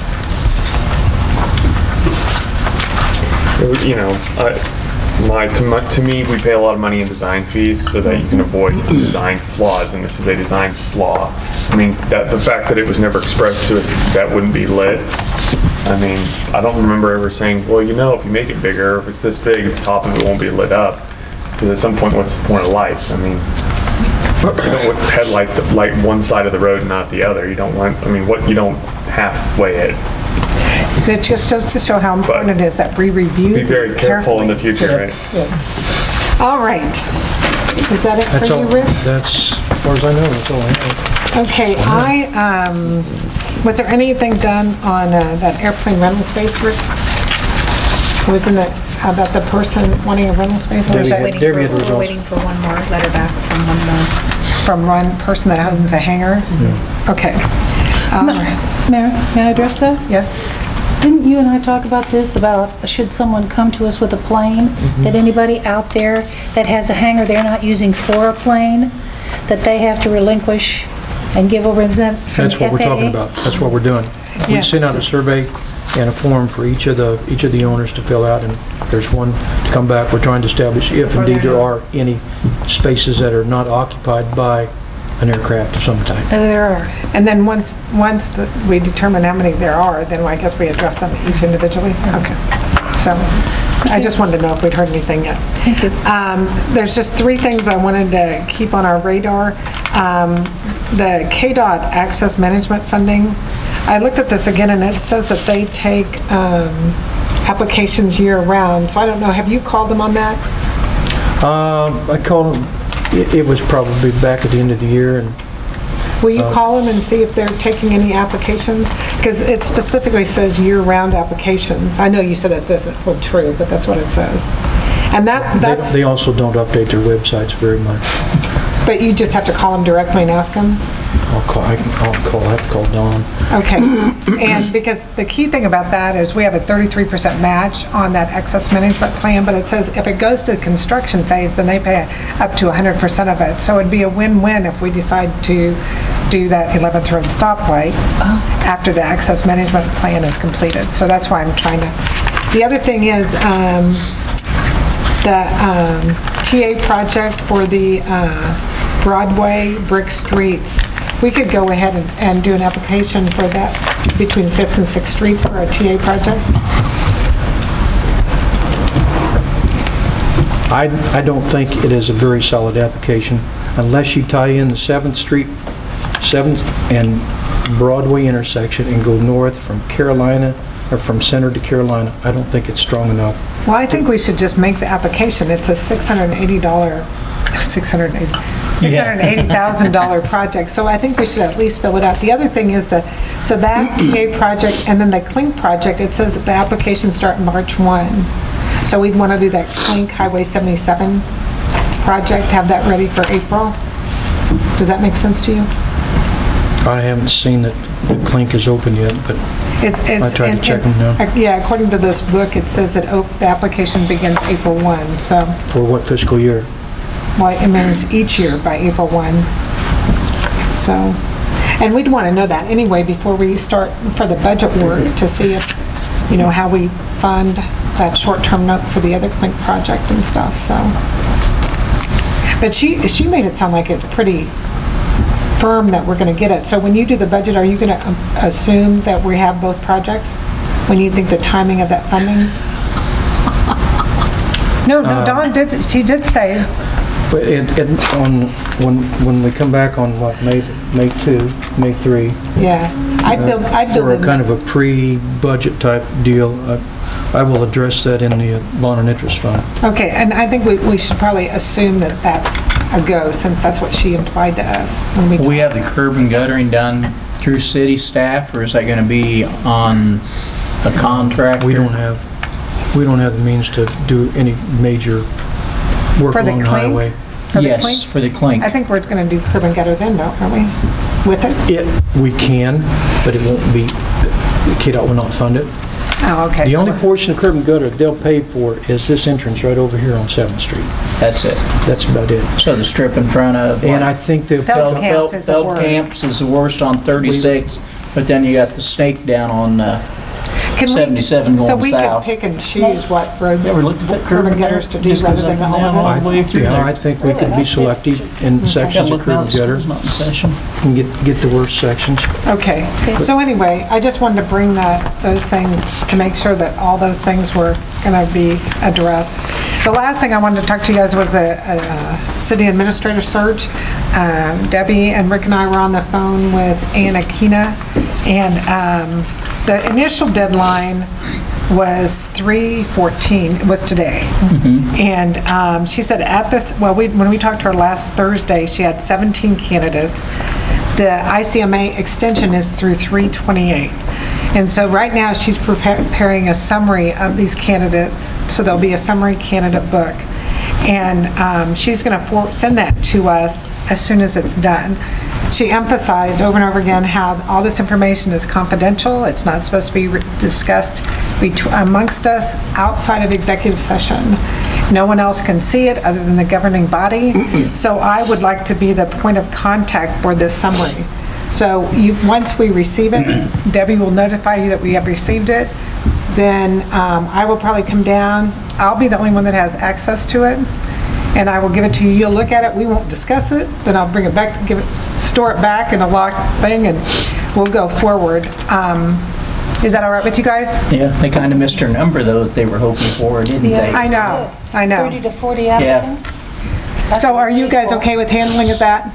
Okay. So what kind of time frame do you think? So whenever Debbie says it comes in, then you can just come in whenever it's convenient. Call me up. I'll meet you here. Okay. I'll let you look at it. I'll do something to entertain myself, and then we'll put it back. We won't discuss it. Then at the 3/28 meeting, before the meeting, Debbie's going to call and see if they have any more candidates. If they don't have any more candidates, Craig will be here at that meeting. We will go in and discuss the candidates at that time, kind of decide our time and what we want to do. Anna is unavailable to come until 4/11. On 4/11, she will come, discuss the candidates more, talk about how the interview process will go, how we'll do it. And then between 4/11 and 4/18, we'll probably have the interviews via special sessions of the City Council. We will do it through Skype. We'll pick out the candidates we want to Skype. We will hopefully try to get them back-to-back Skypes.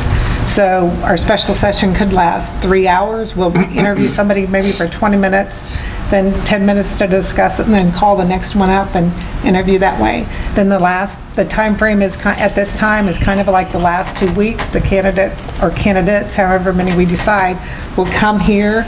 Again, because it has to be confidential, I will probably just show them around town. We will meet with the department heads. The department heads will be told that it's of a confidential nature and they can't discuss it with anybody as well, but have the meetings, the department heads kind of go over it. Then hopefully we could make an offer the first week of May. If they're currently working, they would give a 30 days notice and still have 2 weeks to get here before Rick leaves. That's kind of the time frame. Did I skip anything, Debbie? I don't think so. So, you guys okay with that? You know, if the person's not working, you know, they could come sooner, but this at least gives them to be able to give us 30-day notice to their current employer if they are working. And at present, is it 11 applicants? 17. Oh, 17. Yeah. And you know, I was kind of like 17, I was shooting for 42, right. Overachiever, yeah. But as it was pointed out, we only need one good candidate, That's right? true. So, and I think the reason why I hated to wait till 3/28 or 4/11 to actually look at them in case we see a great candidate, that we don't feel like we should wait, because there are some other cities in Kansas that are looking for city administrators about the same size as us. So we don't want to lose it just because we're waiting till 4/11. So, and we could always call a special session and have Anna come during the week other than at that 4/11 if we feel like we want to jump on a certain candidate. But that's kind of the time frame we laid out over the phone. All right. And again, all this will be an executive session and confidential. I can't stress that enough because they stressed it over and over again. Is that correct, Debbie? Anything else about that I missed? I don't think so. Covered it good. All right. All right. We will move on. City Clerk, Debbie, do you have anything? I will be at spring conference for the rest of the week, so. If you need me, yeah. go see Cindy. If you need me, go see Cindy or Rick. Yeah. So. Okay, and the status of the airport leases, have you prepared those, or we'll get them next meeting? I'm working with Craig, yes. I'm working with Craig. He's okay, so maybe next meeting, do you think? Because I think they started March 1st. Do they run March 1st? Yeah. Okay. We'll put a next meeting there. All right. We will do standing committee reports. The first thing we have is a permanent position or a full-time status for a street worker, Damon O'Brien. It's on page 87. Move to approve Damon O'Brien to full-time status. Second. Is there any discussion? All in favor say aye. Aye. Opposed? 7-0. Did anybody else have anything on street? I just want to bring up one thing, and that is that 12th Street North, the very end that they laid, and that now they've ripped it up and they're going to have to relay. I told him, I said, when they initially put that done, it was only 3 years ago. And I said, I hate it that you're ripping it up. And he said that it's because it wasn't thick enough.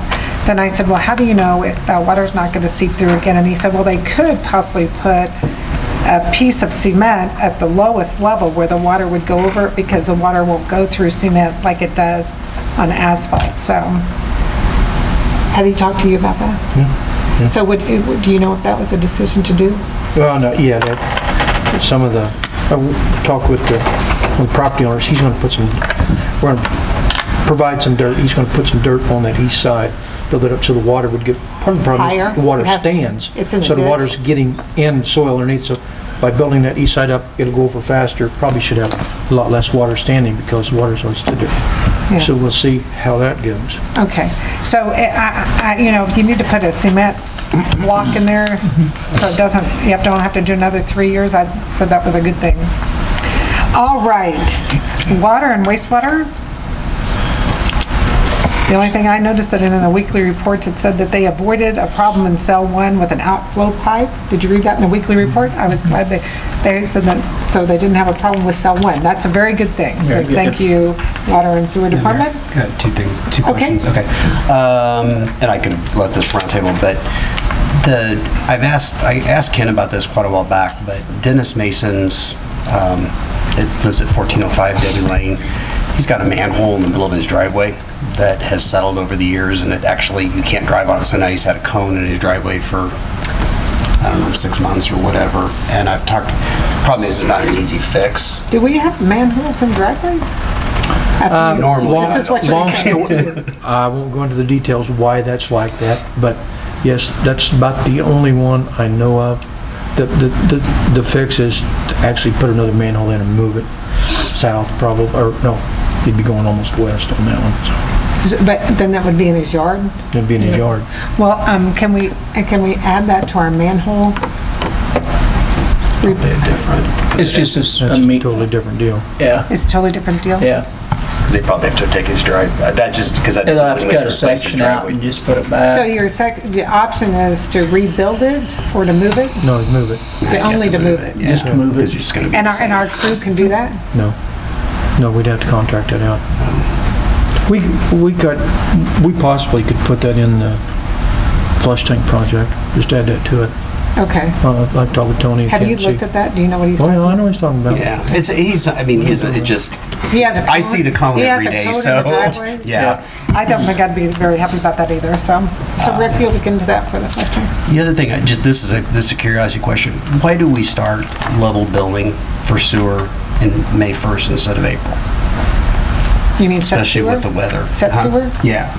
Why do we start set sewer in May rather than April? Because you say people are watering their yards in April? And I personally, I'd be one of them. You know the answer to that? Water the Gulf. The way it's been established by council, Is it April usage May bill? It's April usage May bill. It's April usage May bill. It's April usage May bill because it's with the billing period starts. Well, I called Jenny this morning and she said but I may have misunderstood, but she said as of May 1st. I think it's what you use in April, your bill May 1, but let me go. Okay, thank you. I may have misunderstood. Yeah, so And why do we do this anyway? Well, the key was to save your sewer charges on your water bill. If you're watering. Yeah, so if you water more in the summer because of plants and whatever, you're not penalized by that because that water doesn't go down the sewer system. So it's actually trying to save you money. He's just wanting it bumped up a month. Yes. Because he's going to start watering. He wants to water his grass. Yeah, among other things. He So wants to yeah, water but I was more, it was, but it makes sense. It's supposed to especially save as warm you as it's been. I mean, on the sewer charges. No, I know, and it definitely would. I mean, depending upon, since we don't seem to be in conservation mode, which would be the one reason. May usage June bill. That's right. May usage June bill. So is it? And you want to move it to April? I'd like to move it to March. Well, I thought the same thing, but I don't know what that. Cindy, is the set sewer for how many months? It's 4 months? The set sewer's 4, and then you use actual? Through September, I think. It's 4 months set sewer, and then actual some months, and then set sewer some months. Is that right? Yeah. Let me bring the paper. I'll figure out what I know. Okay. Based on the We'll be average for back. then. Okay. We'll move All right. on, and then Thank we'll be you. back. All right. They got, on water and sewer, they did get started on, Wykes was there today, they started I pulling tin saw off that. the roof and putting it back, so. So that was exciting. Well, then I got called down there this afternoon, and there's a C channel up there right on the top. It's all rusted. They're gonna give me a quote on fixing that. I don't know that it's worth replacing that. And if we decide to go back and do it, they can lift the top and do it, but, What's a C channel? well, it's kind of the edge where the roof and the wall meet. And Of the steel? because of the way this old roof was on there, water got down in there. Oh, we don't And want it got that. down on, well, but what the contractor told me is, with what they're putting on, there won't be any water in there to rust it any further. It's solid on the top where they're screwing in. On the face side, it's rusted off in places. It's structurally stable? Yeah, so they'll still be able to go in from the top. But it's one of those things where it's like it's a C channel. It covers, it's similar to a drip edge on a roof, but not the same thing. Are you okay with it? I told them at this point in time, I'm not gonna put extra dollars into it, but let me know what it'd take anyway, and As long as the water's not getting back into it. he says the water will not get back into it. Oh, you have a pie chart. Thank you, Cindy. We've been pied. We've been pied. A very difficult thing to understand.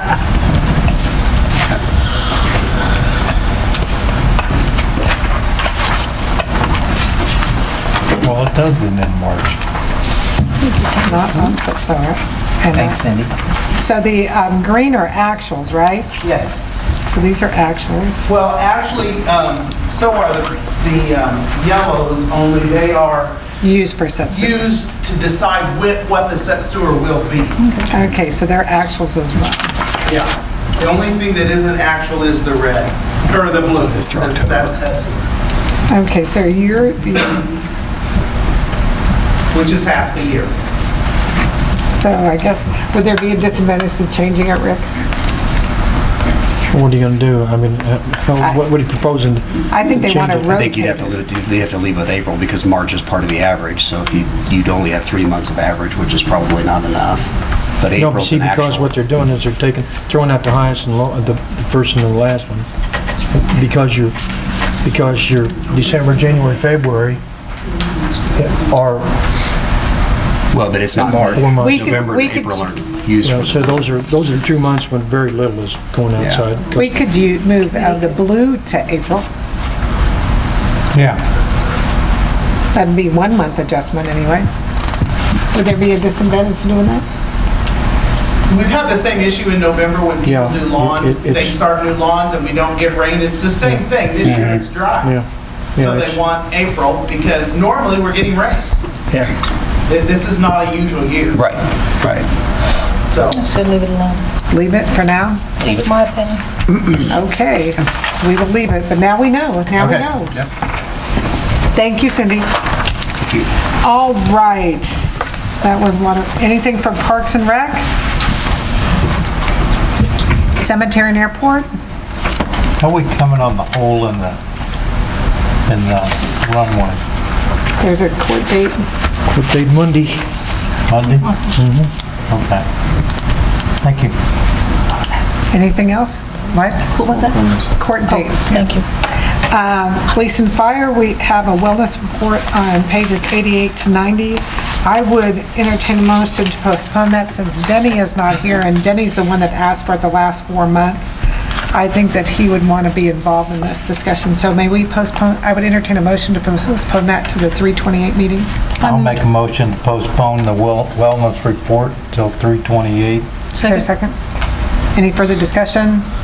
All in favor say aye. Aye. Opposed? Aye. 6-1. All right, is there anything else on fire and police? Anything on finance and admin? Okay, and I just had a committee report. The Kester House Advisory Board met and talked about additional repairs. Wait, Kester House. That should be Kester House Museum Board met. And they're hopeful that they will get the projects done by that May deadline for the Heritage Trust Fund grant. So they talked about that. The Convention and Tourism Committee, Main Street and Chamber Boards met to discuss upcoming projects and coordination of efforts, and they are working on restructuring staffing needs. Nothing's been determined yet, but they're just having discussions. And the Kester Block Advisory Board needs to meet to discuss the repairs to be done on the Kester House doing business as Las Cabaños, since we did not get that Heritage Trust Fund grant. So just to give you an update of those committees. Is there anybody else, other committee, anybody wants to talk about? Okay.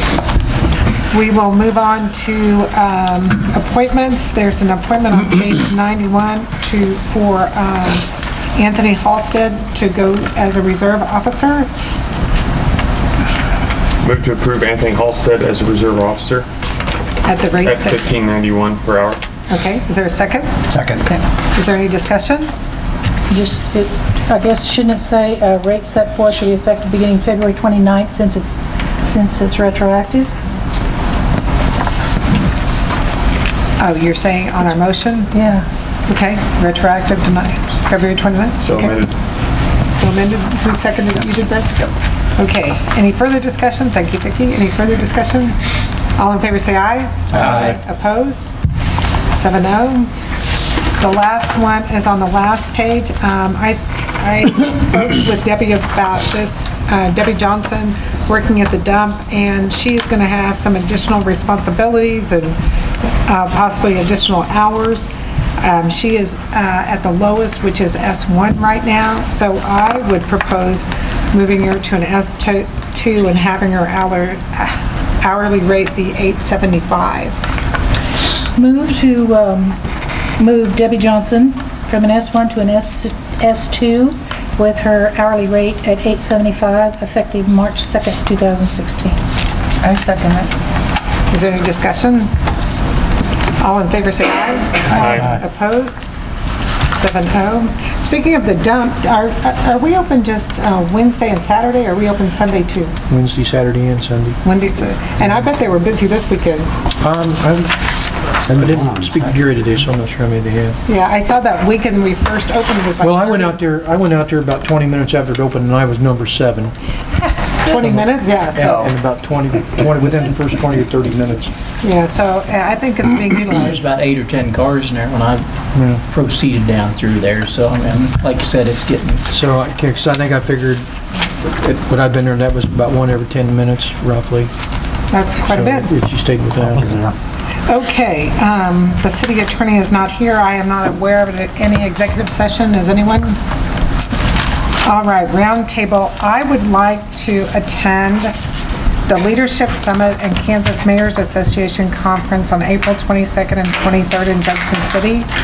They will be speaking on, this is why I want to go, effective strategic planning for cities, sharing key concepts and tools for cities. I think that's one thing we need to get better at is strategic planning. So, especially after Gary's comment about 99% of our streets, I feel like strategic planning is going to become more important. So I would entertain a motion. I would want you to reimburse me, the city to reimburse me for mileage, hotel for 1 night and registration. So I would entertain a motion. Move to approve for our mayor to attend Leadership Visit Conference and to April 22nd and 23rd to reimburse for mileage, lodging, meals, and is there a enrollment fee or there's a registration fee? Yeah. And registration fee. I'll second it. Any discussion? All in favor say aye. Aye. Opposed? All right, 7-0. And Then I guess we need to discuss this. Did you want to discuss this, or? I just had it on my desk for information. Okay, the free disposal days, as we mentioned a little bit earlier, are April 21st, which that's nice to accommodate us, and Saturday, there's 2 Saturdays, April 23rd and the 30th. And I'll make sure this is in the newsletter that goes out in April. I think that's our best place to communicate it to our people. If what we're picking up, we need to make sure that what is accepted there, because otherwise we'll have all this trash and stuff. So we need to we'll be very specific, kind of like this in the newsletter, or actually you can draft up something for the newsletter from this, right? What if we don't get it all picked up in one day and out there on Thursday the 21st? Well, how about if we can pick up more than one day, right, Rick? Just to have it in our dump trucks? I mean, Last time we did it citywide, it took several weeks, so. Doesn't that That's why I was Can you pick up asking. one day? You can't pick up in one day. No, but I mean, if we pick up Monday, Tuesday, Wednesday, Thursday, maybe? You don't have enough dump truck space. Not enough space, yeah, and it'll be running all day, and, well, that's when they need to be out patching for their sealing. And does So do we not want to offer us to help and just let them know that they are on their own to take it out there? Is that what you're That would proposing, be what I Kevin? would say. I'd go along with Kevin. Just let them be responsible for their own? But there's a lot of people that don't have a way to get there. Well, maybe we should do it as, if they contact the city and request help, instead of making it everybody. What do you think about that? I'm asking. Well, the thing, but for somebody that can't take it, are they going to have trouble even getting to the curb, do you think? Some people might. I think it's great. I really would like us first to pursue the city pickup at some point. It doesn't sound like it's going to work out this year But because. we're going to be having lots of people come to the city with the car show and the barbecue, the Mother's Day market, the bikers, and I think the bikers often bike all around town. So you just think it would help clean up our city? It would be nice to clean up the city. I'm just telling you, you don't have enough dump trucks. Well, how about if we do it as requested? Well, why would that be? Why would that be a bad idea, as requested? Scott can keep a list. You have to have us noticed by Monday. We know how much stuff there is. If you do it as requested, if they're working on a street and they get 5 people called and they have to go pick the stuff up, then they're not gonna get the street. Well, I wasn't going to say pick it up that day. They would have to call in advance by that Friday before. No calls after that, so that we could schedule how many pickups. So we're gonna pay them overtime to load it, take it down on Saturday? No, I was just going to aim for that Thursday date. I'm thinking, I might be wrong, but I'm thinking we're not going to have that much if they have to call in. Kevin, you're smiling. I drive up and down the alleys and the streets, there's just a lot of stuff in people's backyards. But that doesn't mean people are going to think that they want to get rid of it. Let me tell you, if it's free, it gets the curb. But here I'm they sorry to have tell to you call that. us. Anything and everything. Everything and everything will hit the curb. But why don't we do it as needed and see how many people call us? And then we can determine if we have to pay it for an extra Saturday or not. I mean, it's just a change of thought. Well, there's only one day that's not a Saturday. Right, it's that Thursday. And I don't think they can get stuff all picked up and get it there on Thursday. Well, it depends how many people call in, right? Yeah. I think that's what Kevin's trying to point out. You have no idea how many people can call in. Yeah. Because they know It's an it's free unknown. pickup, or it's not an unknown. I mean, a small number, it's not going to be, I don't think you're talking a dozen or 2 dozen. You're talking about quite a few. So is the Why- council's Why decision? don't we set it the Saturday before instead of the 21st, like on the 16th? Oh, we don't set this, the county We don't. set it. County. Oh, It's the okay. county days. Yeah, this is set in stone now. We have no change. So do you guys just not want to do it? I mean, you need to make a decision here. Let's also cap it. Just say it's first, whatever, if we think we can get, if you get 10 households picked up in one day, I'm guessing here, but just cap it the first come, first serve, and just to see how it goes. I just don't see how we're gonna pick stuff up at 8 o'clock in the morning and get it out there by 3 in the afternoon. Well, I wasn't saying pick it up on Thursday, I was gonna dump it on Thursday. She wanted to pick it up. She wanted them to call in the way I hear you talking. The week before. By Friday, so then come Monday morning, whatever that happens to be. You know how many calls to make. We can go by and have it picked up or get it picked up, so when Thursday rolls and it's free, we can run out. We dump it. So you're tying your trucks up for a day or 2 or 3 days and you can do nothing else? Yeah, and that'll be trash. You've got them tied up on Tuesday and Wednesday? Yep, so you can't do any street repair. We have 7 dump trucks, though. Okay. We have 7 dump trucks, I know we do. Yeah, but 7 dump trucks will not make a dent in it. Are you serious? Time you throw refrigerators, couches, couches, washing machines, and dryers, tires, all that stuff. You've got a dozen of those, and it's taking 7 trucks to haul them. Yeah. And so, Do you want that still sitting in the city and more accumulating? Well, they should have made arrangements to get rid of it before it was sitting there. That's not always the easiest. Okay, what's the council's decision One here? dump truck. Do you just want to let it go this year and have everybody on their own, or do you want to make a pickup schedule? I think the people got the junk there by themselves. They can probably get it out by themselves too. Is that the consensus of council? Well, there's a one no. Do you want to make that motion that we don't? I make a motion that this year we forego collecting it for free and see how it goes. See if there's an outcry or rebellion. See what fires all over happens. town. But I'd rather they concentrate on street work. So that's my motion. Is there a second for that? Okay, have we discussed enough? All in favor say aye. Aye. Opposed? Aye. Okay, 6-1. All right. That was that. Okay, back to round table. Keith.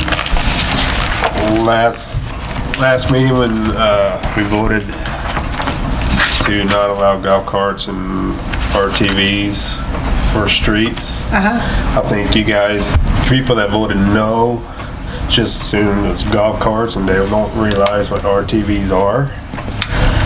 If you just look at the frames on the RTVs, they are more safer than motorcycles and scooters.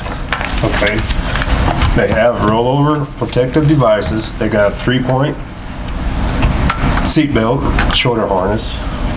They got headlights, brights and dims, tail lights, blinkers, all the bells and whistles for safeties and whatnot. I think we ought to relook at just using RTVs for now. And we could charge $75 to $100 for a tag. I mean, we have an opportunity here to make some extra money. You know, when I said safety reasons last time, you know, we're going to have the GI project all torn, our highway is going to be torn up all this year, and I just didn't think it was a good time to even consider it. That's why I voted no. Well, I think Todd or Kevin brought up, what about, you know, compare a truck hitting a golf cart? Well, that happens to anything, but I'm okay with the golf carts, but I think we ought to take another look at our TVs and the Gators and the Polaris Rangers and those kind of vehicles. See, I think we ought to go with golf carts.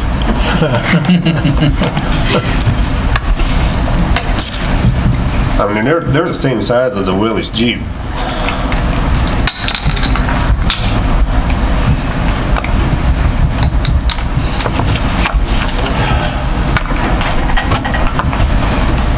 Next. Okay, Bill. Anything else, Keith? Bill? No? Bill? No. Darlene? No. 2 quick things. 12th and North, I sent Dave an email. We were kind of talking about debris in the yard and stuff.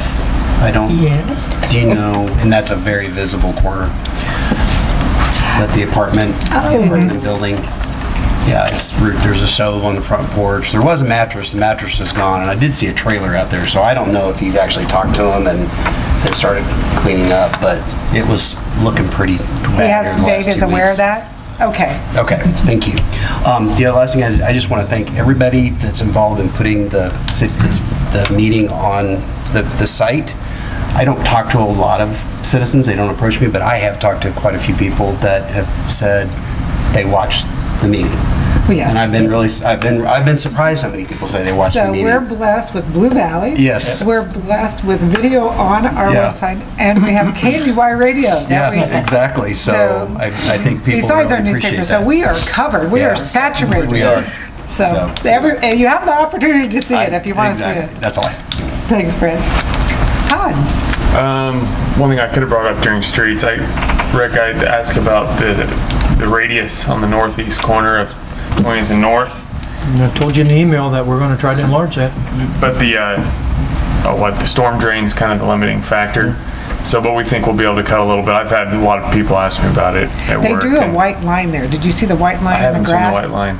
Is that The kind of white line is what the street department laid out for the radius. Okay, good. So you can look at it if it hasn't washed off. I know a lot of people thought, well, if we put in a new curb, it's the same as it was. It'll just get run over. And that's what I said, but they said that because Gary said because they were doing it that wide, and it is significant difference, so you can take a look at it Yeah, with the white. okay, yeah, I'll take a look.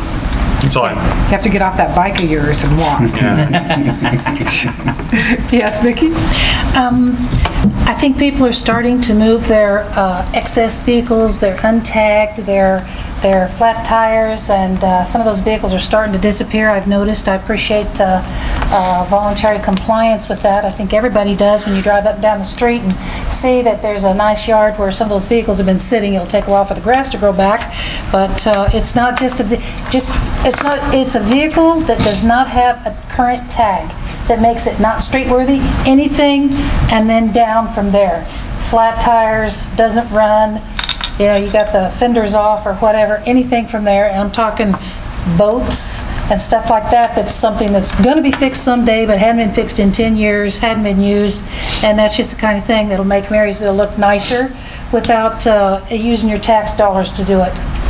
So thanks to those who have already started by getting the vehicles they're not using and they're not tagging and are not current or streetwise or street worthy. I appreciate that, and we need to keep up with it. Thank you. Could we get the list that Dave gave us, could we get an update of that? Because that was, because probably some of those are off that. They are. I know one of them for sure Dave's is been off working that on it. list. Will you ask Dave for that? It was just A list of, that was nice. To put it in the next, just to include, or the information packet is fine too.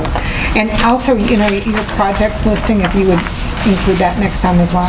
Roll forward so we know where we're at there. Anything else, Vicki? That's all I have, thank you. Kevin? Do we have a spring cleanup week too? Yeah, it's coming. When is it? 18th of April. I believe. Third full weekend Week of 18th. of April. Okay. It's this week. It's that week. Okay, I didn't, someone asked me if we had it, and I said we used to, but I didn't remember when it was. Well, what does that entail, Kevin? That is brush, tree limbs, cut down so we can manageable size so our crews can handle them. And boxes and bags? Bags of leaves. No trash. And they're to be set out at the curb, so Yep. they get picked up? We need to include that in that newsletter as well and specify for different dates. Anything else, Kev? Nope, that's it. Anything else before the council? Mayor, could I interject one thing? Sure. With my departing on June 17th, the state conducts budget workshops starting in the spring, and I've asked Debbie to attend one. There's no sense me going to a budget workshop a week before I leave. I've asked Debbie to go to one of those. It'll be on June 10th, 9th, and 9th in Salina. So I'm asking that you not charge her personal time or anything, go that, because we don't know who the candidate's going to be. If they're not a Kansas manager or Kansas experience, they may not be familiar. There needs to be somebody in the office that's familiar with state budget forms, and this will help Debbie get familiar with those. I mean, I'll be working with her before she goes, but it will help her a lot. So I think that makes sense. Does anybody want to make a it's motion? It's a $69 fee, but I'm asking you not charge her personal time like you've done on our other training stuff. I move that we send Debbie to the budget workshop. On June 10th? June 10th? June 10th. Is it just one day? It's one day. And where's it at? I think she's, there's two Salina. She's got her choice. I think she's going to go Salina. I'll second that. Okay, any discussion? All in favor, say aye. Aye. Opposed? 7-0. I think that's a good idea. Yeah, it will help her immensely. Is there anything else? I would entertain a motion to adjourn. Move to adjourn. Second? Is there a second? Second. All in favor, say aye. Aye. Opposed? We're adjourned. You don't need to sign this yet. I'll get the contract.